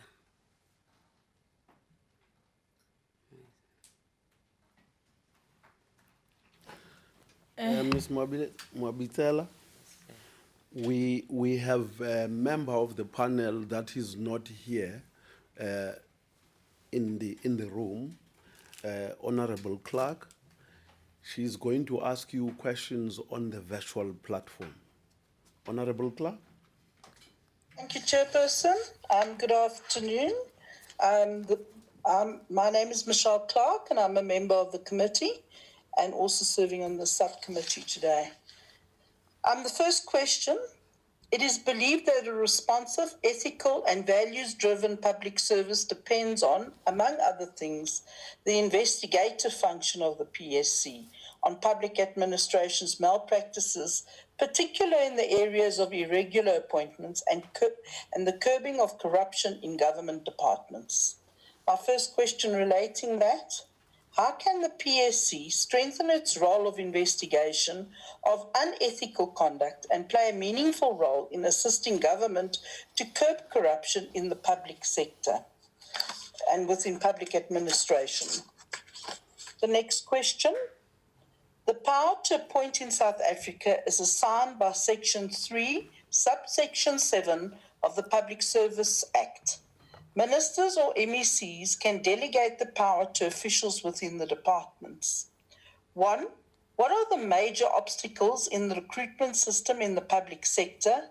Is the public sector's requirement system effective in order to ensure professional and a capable state? And 2, what can be the role of the PSC in eliminating unethical practices in the recruitment system in order to ensure public servants are appointed based on merit? Thank you. Thank you. Regular assessment is very important. And then looking at the advantages which they cause the office not to be very effective and try to resolve the problems within the portfolio, it's also very important to always keep on evaluating the role of a commissioner or the PC. It's very, very important. And also regular monitoring of the system. It plays a very important role and also at suggesting the very important elements that needs to be changed, working hand in hand with the public and also keeping a regular administration process whereby if there are things and resources that needs to be replaced or needs to be added in order for a smooth operation of the production that needs to be added,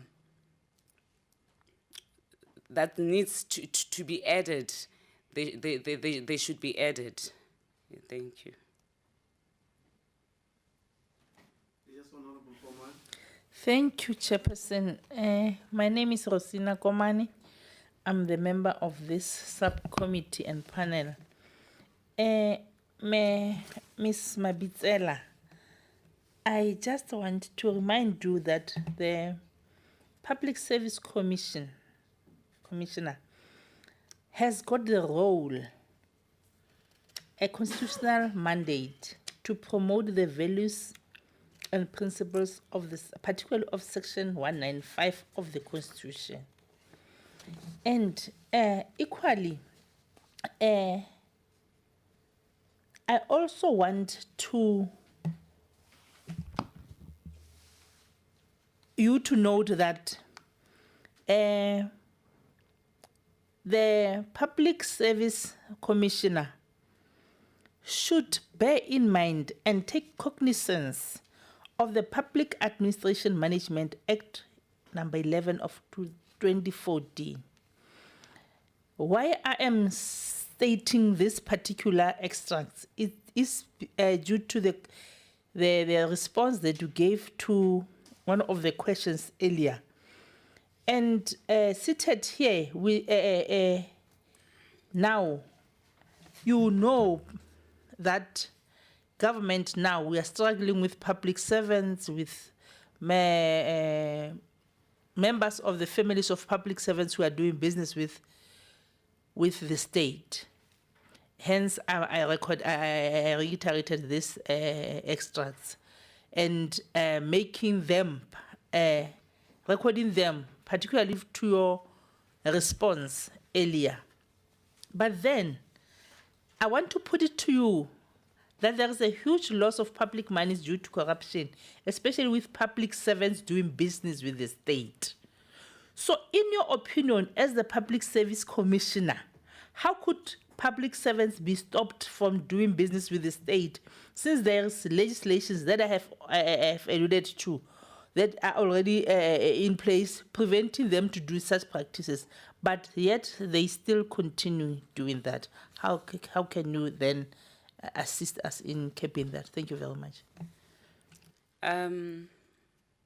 In my suggestion, I will suggest that we have a portfolio where we have a certain office that will deal with those projects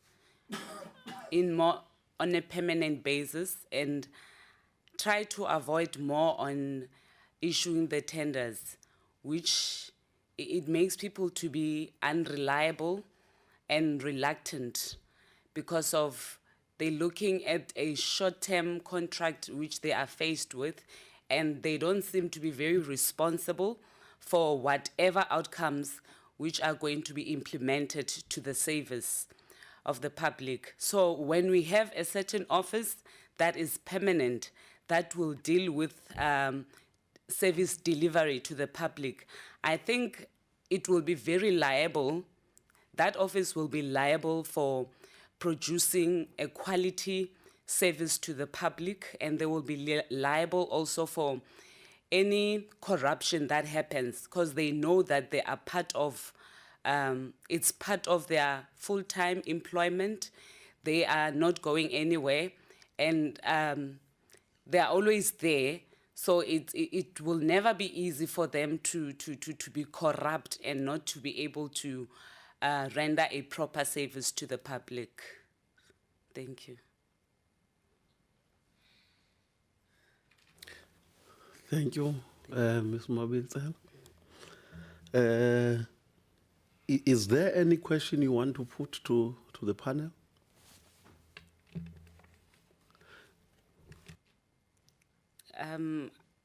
I would like to know from the panel, if they were to appoint a commissioner, what would they expect?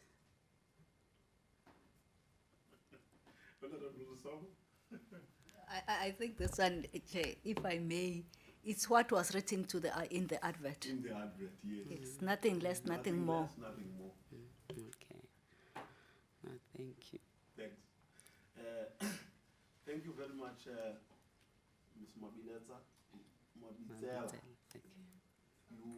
You will be informed at the end of this interview. We are still having some interviews to conduct tomorrow. When the process is completed, you will be informed of the outcome of your interview. Okay. Thank you very much. Thank you. You are excused now.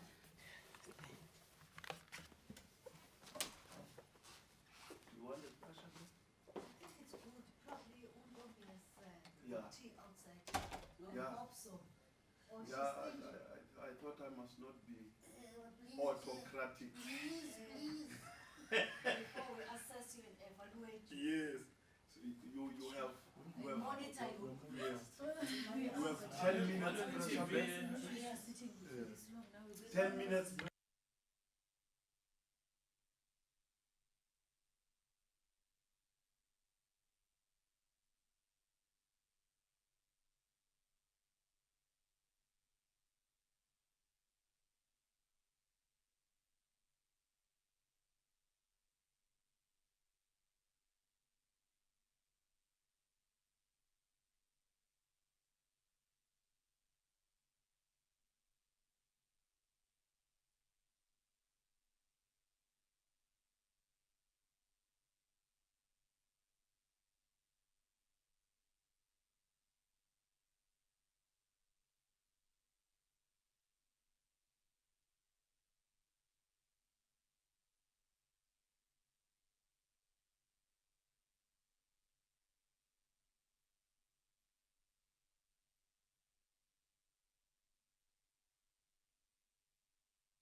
Good afternoon, Dr. Mulukwane. Yes, I am Jojo James, the chairperson of the Public Service and Administration Portfolio Committee, and also chairing this interview panel. Could you confirm what is contained in your CV briefly, taking into account that we do have the copy of your CV? You don't have to go into details, just briefly.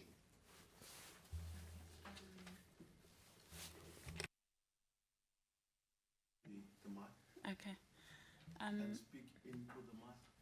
I'm a registered professional nuclear physicist by training. My PhD is in environmental engineering. My experience is in nuclear, energy, waste management, and for a larger part of the last 8 years has been mostly in consulting and corporate governance. I serve for now over 5 years in the National Planning Commission as the commissioner responsible for science and technology, water, and Chapter 13, which is a capable and developmental state, which includes professionalizing public service. In a nutshell, I also serve on the board of ESCOM, and I chair the Audit and Risk Committee of ESCOM. Thank you. I will be the first to ask questions. The Public Service Commission has a constitutional mandate to promote the values and principles of Section 195 of the Constitution. Briefly, what is your understanding of the functions of the Public Service Commission and the values and principles governing public administration? The mandate of Public Service Commission is mainly to be a think tank that mobilizes researchers in the functioning of public service, constitutional, in line with the Constitution, the discipline, the hiring, the firing, and recommendation, monitoring and evaluation of what could be improved within the public service. Members of the interview panel are going to ask you questions as well, and they are going to introduce themselves before they ask you questions. Thank you, Chair, Honorable Chair, and good afternoon, Doc. Good afternoon. Thank you very much for availing yourself. Taking from your response to the questions presented by the Chair to your good self, but building up also from an assumption that the response that you have given us, and also that you have also gone through Chapter 10 of the Constitution, is that I will start by a statement and a question, and the second question is not linked to the first one. Then you'll have two questions from me. Okay. The Public Service Commission functions aimed, among others, to promote the values and principles governing public administration and give directions aimed at ensuring the personal procedures comply with the principles. In your own words, ma'am, if you may, is the Public Service Commission making an impact in the public service, and how can the Public Service Commission reposition itself to make an impact given its wider mandate of promoting the values and principles governing the public service, as it were? The last, Okay, should I wait for both questions? yes, I'll give you all my questions. Yes, it works better. Okay. Thank you very much. Chair and Doc, if I may, our SA Constitution, constitutionally, in your own words or the way you view it, do you think spouse and children of political representatives or public representatives and former members should be prevented from doing business with the state? Provide merit for your response and provide possible solutions as you deem necessary. Thank you very much.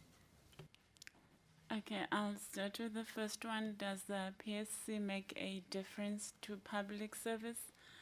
In the last 5+ years that I've served in the National Planning Commission, with my responsibilities being Chapter 13 of the NDP, my encounter and my experience with the PSC has been, yes, it is making a difference. There is still room for improvement, of course. A lot of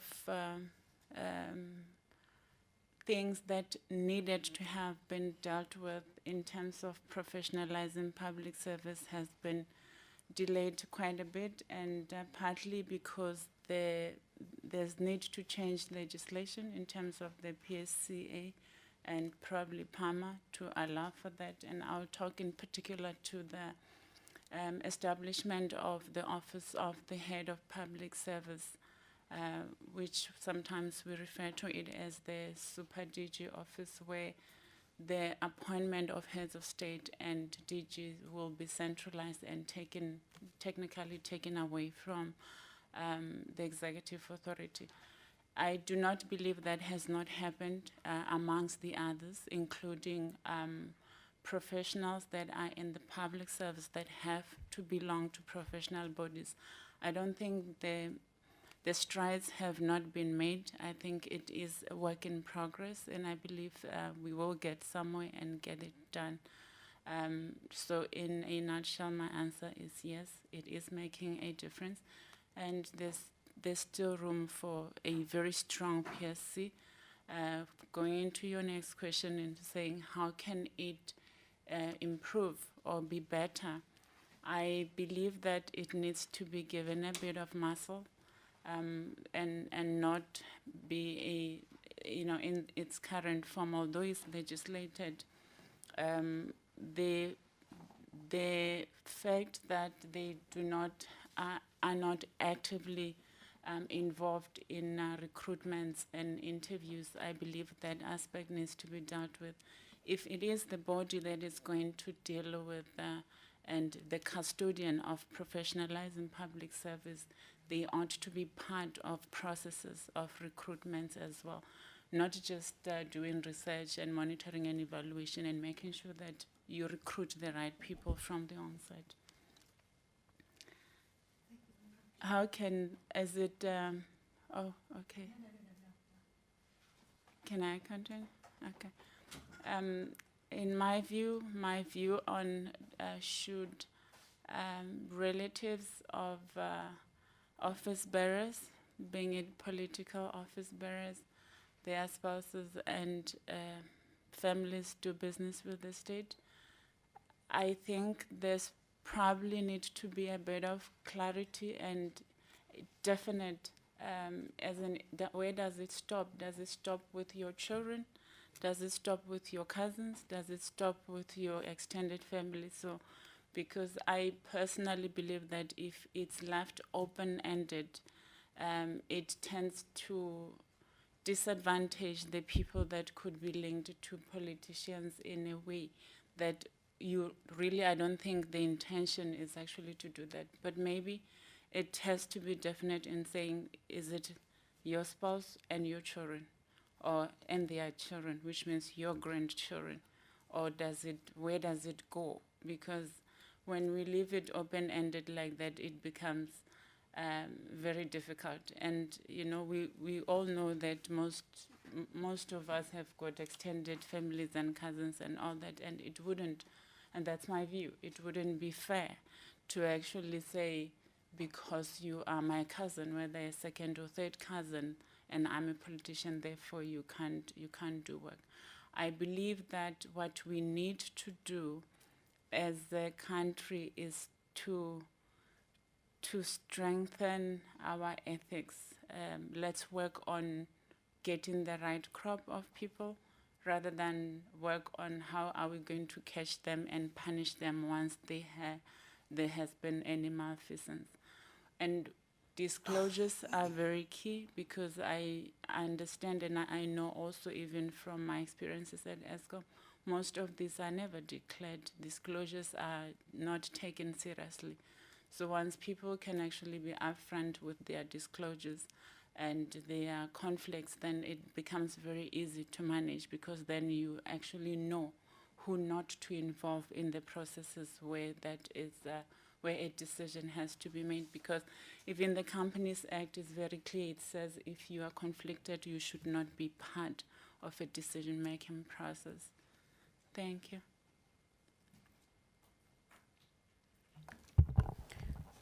Chair, thank you. Me or Dr. Molokwane.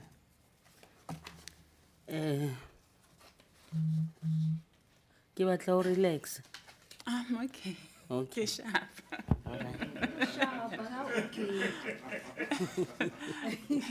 Ke Motswana, so ke a utlwa. Okay.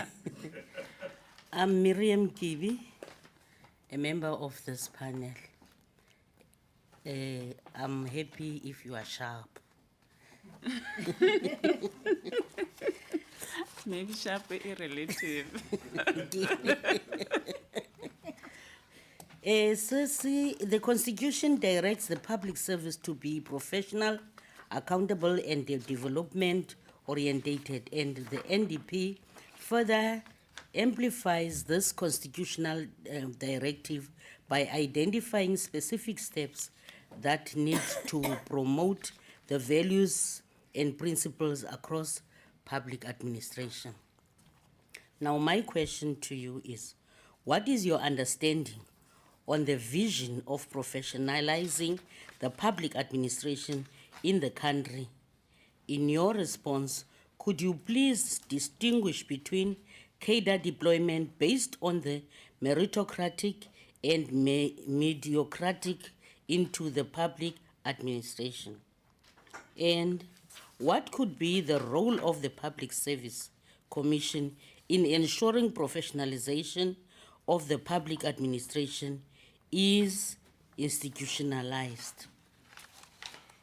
I'm asking you a second question. That is my first one. My second,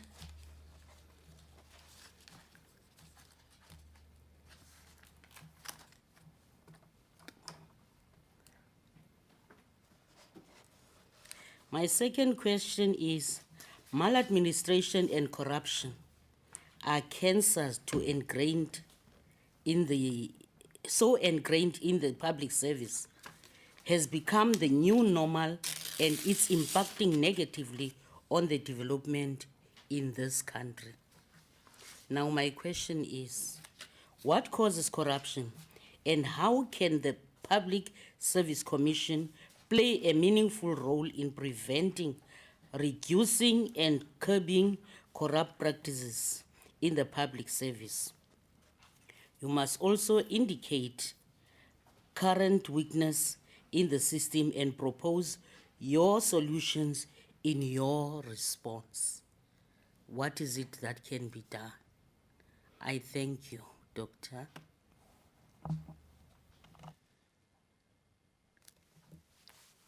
Okay.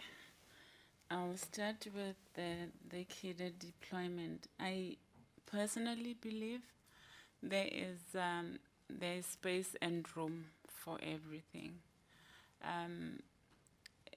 There is something that is called prior learning experiences, and / may call it, would stand for qualification for those that never had an opportunity to go to school. I still believe, even as we deploy cadres, we must deploy capable cadres and competent cadres. I believe that we do not have to have deployments that are tokenish, because they do not assist the country. For those that cannot fit in other positions, I'm sure there will always be room to use other cadres elsewhere. I have always believed that as a state we need to identify the key positions and key roles that only and only meritocracy has to be the way, and it can't be otherwise. Then we can find other alternatives to deploy. I'm saying this because I am mindful and conscious of the fact that not all the cadres and members of political parties do possess the qualifications that may be needed to occupy a certain position, but I believe as a country we are capable of that, and we do have the skill set in South Africa.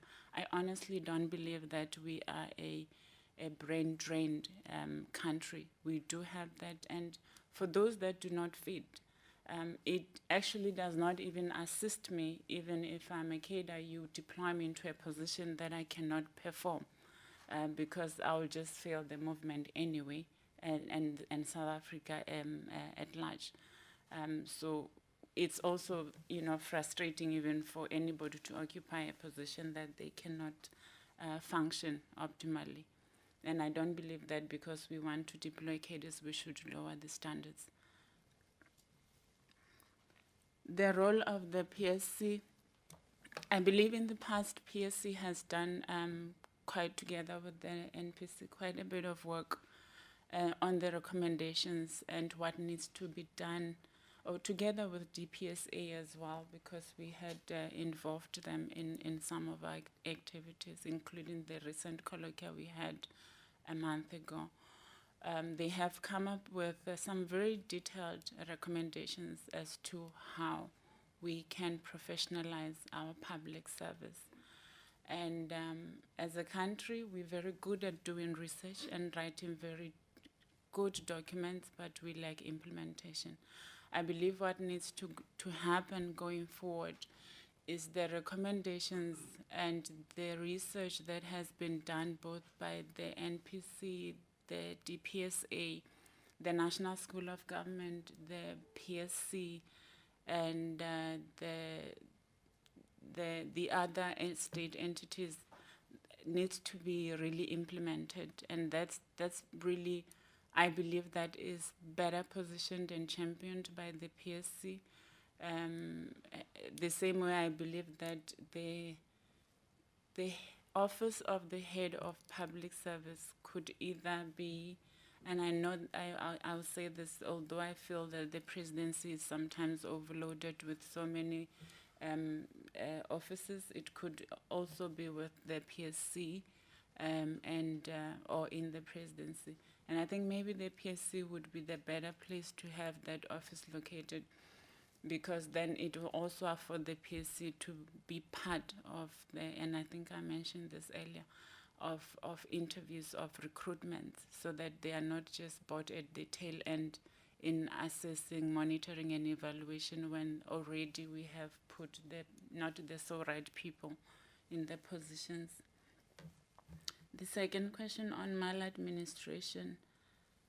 I believe as a state, we need to invest more in, and I said it again, getting the right people. We need to get the right caliber of people ethically, and so that we do not end up overbearing and burdening our legal systems in trying to get all the crooks to jail.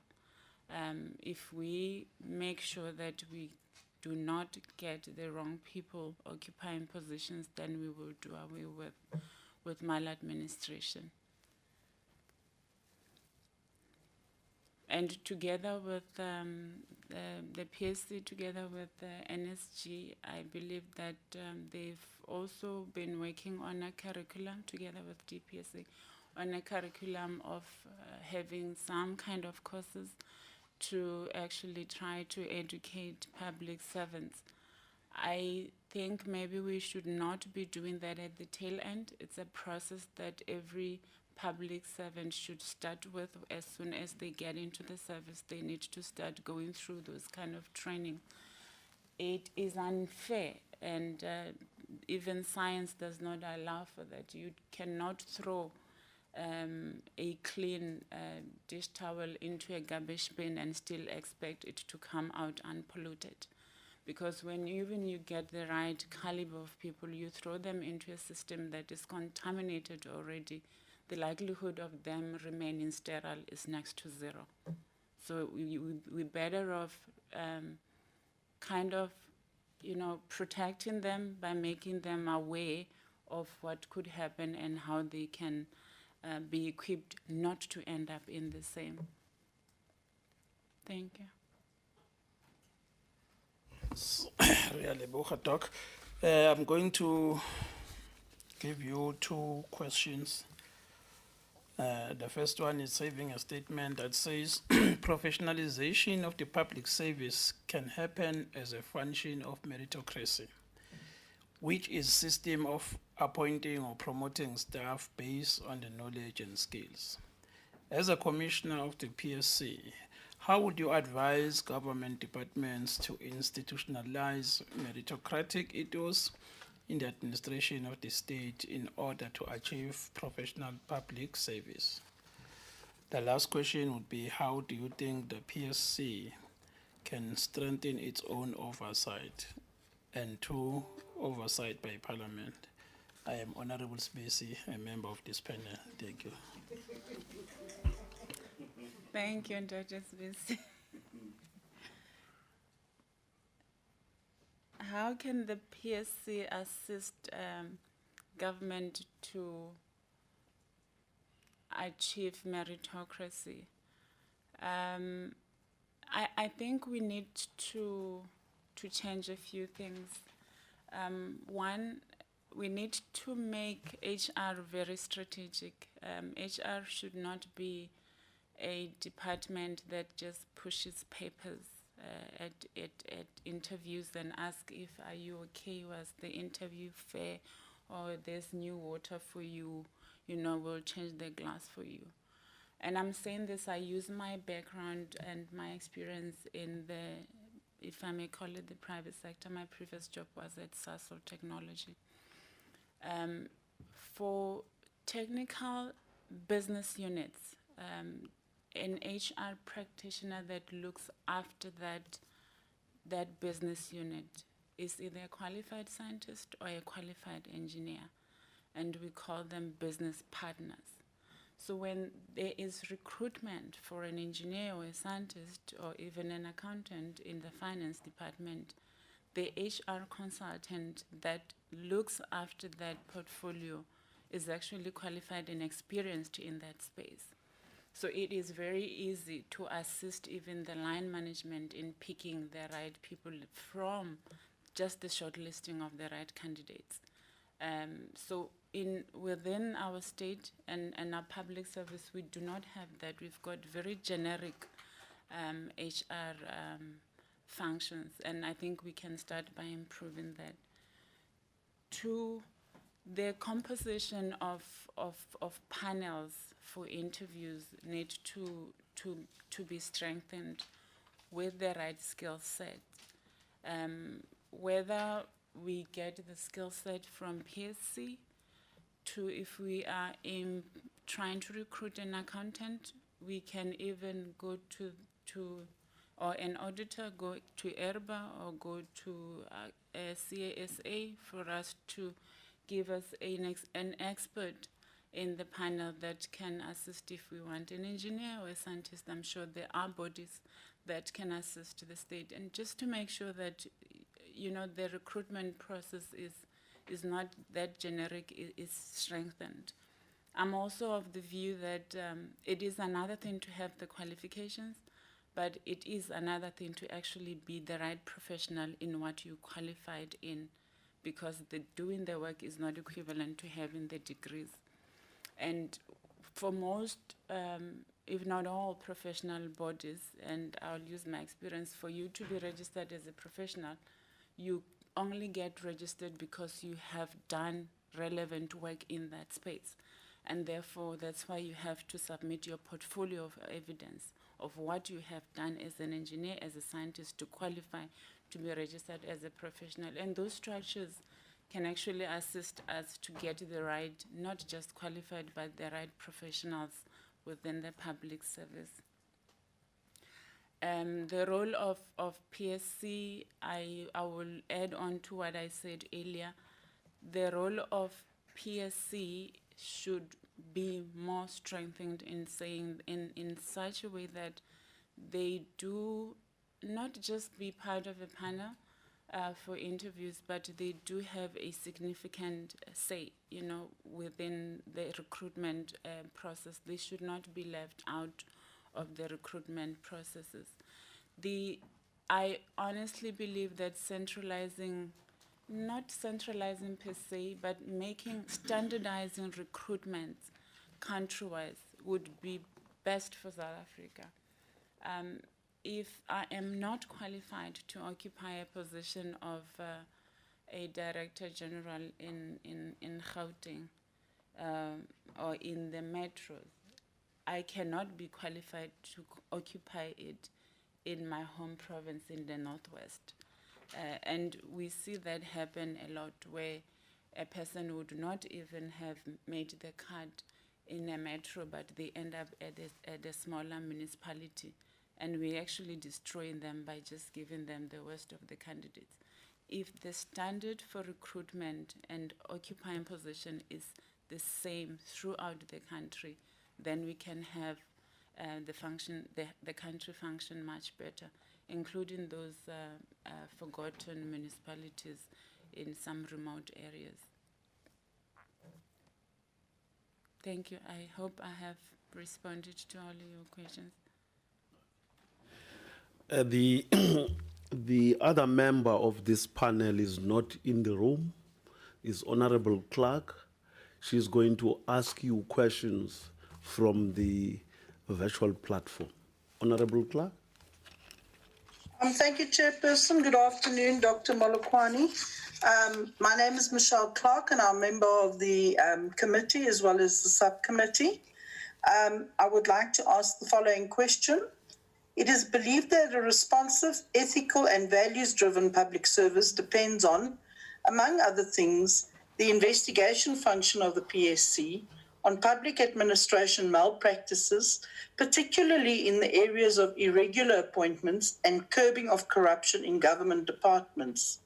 How can the PSC strengthen its role of investigation of unethical conducts and play a meaningful role in assisting government to curb corruption in the public administration? Second question. The power to appoint in South Africa is assigned by Section 3, subsection 7 of the Public Service Act. Ministers or MECs can delegate the power to officials within the departments. Question 1. What are the major obstacles in the recruitment system in the public sector? Is the public sector requirement system effective in order to ensure professional and a capable state? Question 2. What can be the role of the PSC in eliminating unethical practices in the recruitment system in order to ensure public servants are appointed based on merit? Thank you.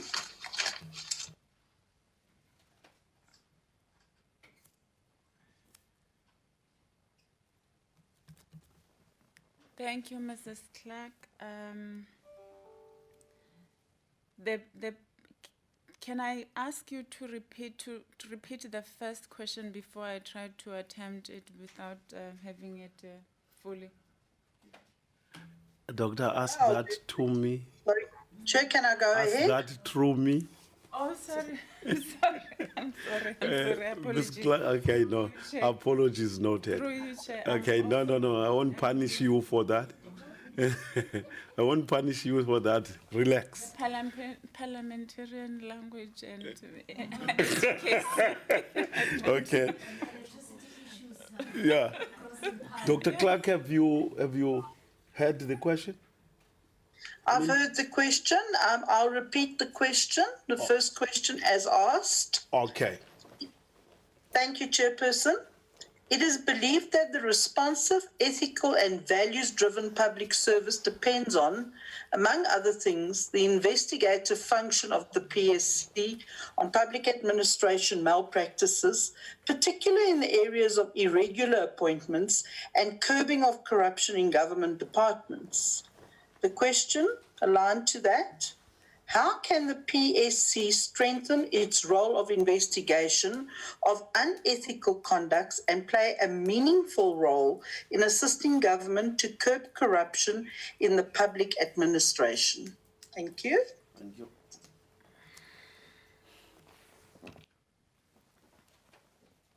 My view on the role played or the role that can be played by the PSC in making sure that we eliminate irregular appointments would be if the appointments are centralized in a way and the standards are the same, and PSC is aware or part of literally almost all recruitments, then it's very easy for the PSC to make sure that that is eliminated. I think the way appointments are made now, where there is no there's no link everywhere in every sphere of government where PSC could be even represented and therefore know what is happening in Northwest, what is happening at all the other departments. It's probably a lot of work, but if we really expect them to be the custodian of professionalization of the public service and rooting out irregular appointments and promoting ethical behavior, then they need to be part of the solution and know exactly what they are dealing with. I think I've said that probably in so many ways. I currently believe that the PSC has got enough support with their secretariat in terms of their research and their findings. I have engaged with a few of their work and their reports, even the reports on just the state of the public service.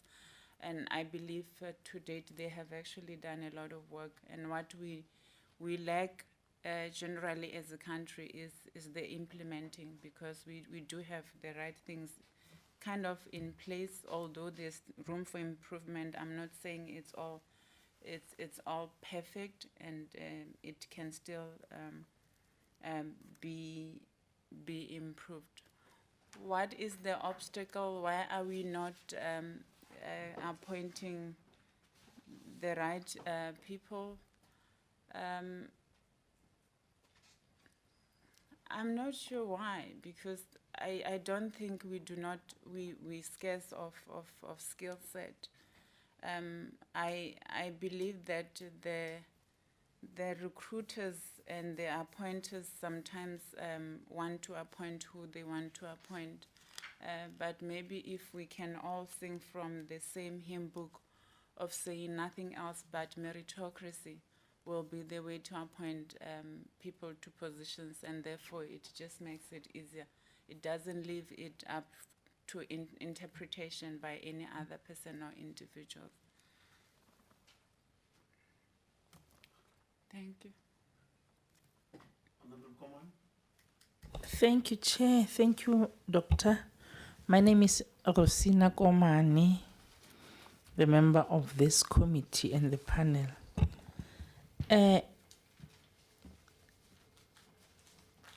As you know, there's huge loss of public monies due to corruption, especially with the public servants doing business with the state. So maybe in your view, as the Public Service Commissioner, in relation to eliminating the corruption, how could the public servants be stopped from doing business with the state, since there is legislation already preventing this practice, but it is still going on? Thank you very much. Thank you, Osrosin. I think in the last few months we have made progress as a state. Doing business with the state has now been criminalized. So that is a giant leap. And I think once people know that they will actually go to jail for doing business with the state when you're a public servant, or you can be charged criminally, it would improve. It will improve a bit. It will probably be a deterrent. But I also said initially when I spoke to these issues that we need to focus in programs and interventions that make sure that we do not create a fertile environment for malfeasance. We do not have to wait to catch them or take them to jail. We need to make sure that there is a way that it is understood that this should not be done. And I'm saying this because, I mean, very soon our courts and our legal system is going to be overloaded with all these things. If we're going to have to pursue all of them, including those that resign when they are being pursued. So far, I think 2020 with COVID and everything has been a good year in that sense, because now doing business with the state, it's not arguable, it's not debatable, it's criminalized. So, and that I think will really help quite a bit.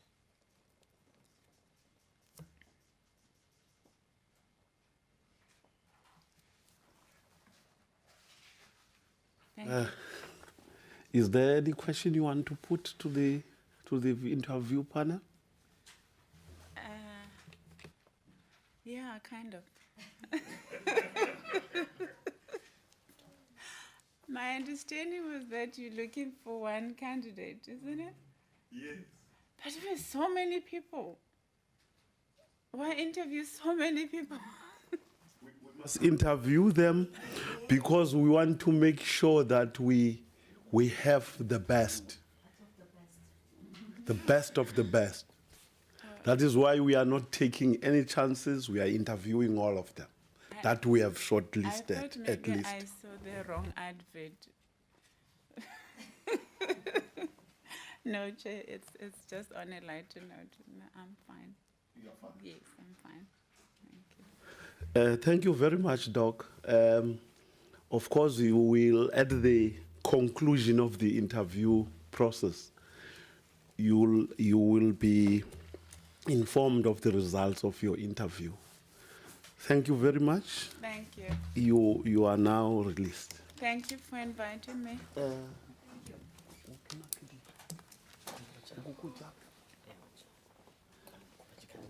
Okay.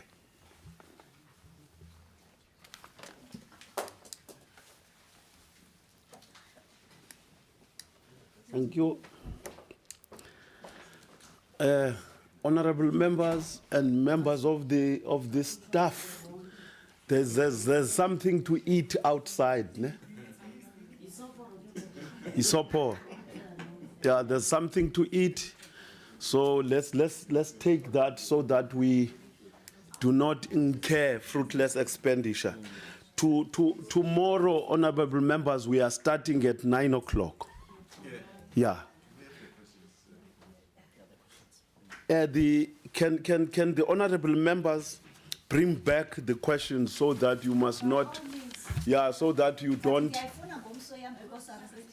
Just write on it. No, put them in that envelope, the yellow one.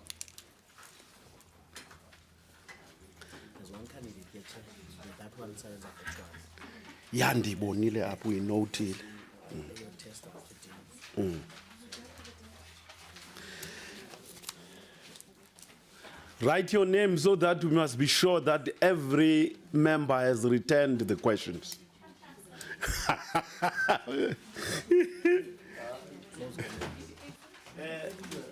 Honorable members, the meeting is adjourned for today. We will resume tomorrow at 9. No, don't worry. I'm very relaxed. I'm very sharp. Yeah, I see this day. So that you must be able to refer. Honorable Clerk. Bye-bye to you as well. Bye-bye. And you said Dr. Schreiber will be in tomorrow? Yes, and I'll send him a report on the interviews today. Okay, thank you. Yes, because I've made notes of each and every one and the processes. So I'll send that through to him tonight. Thank you very much, Honorable Clerk. Okay, thank you, Chair. Yeah, the process is now adjourned.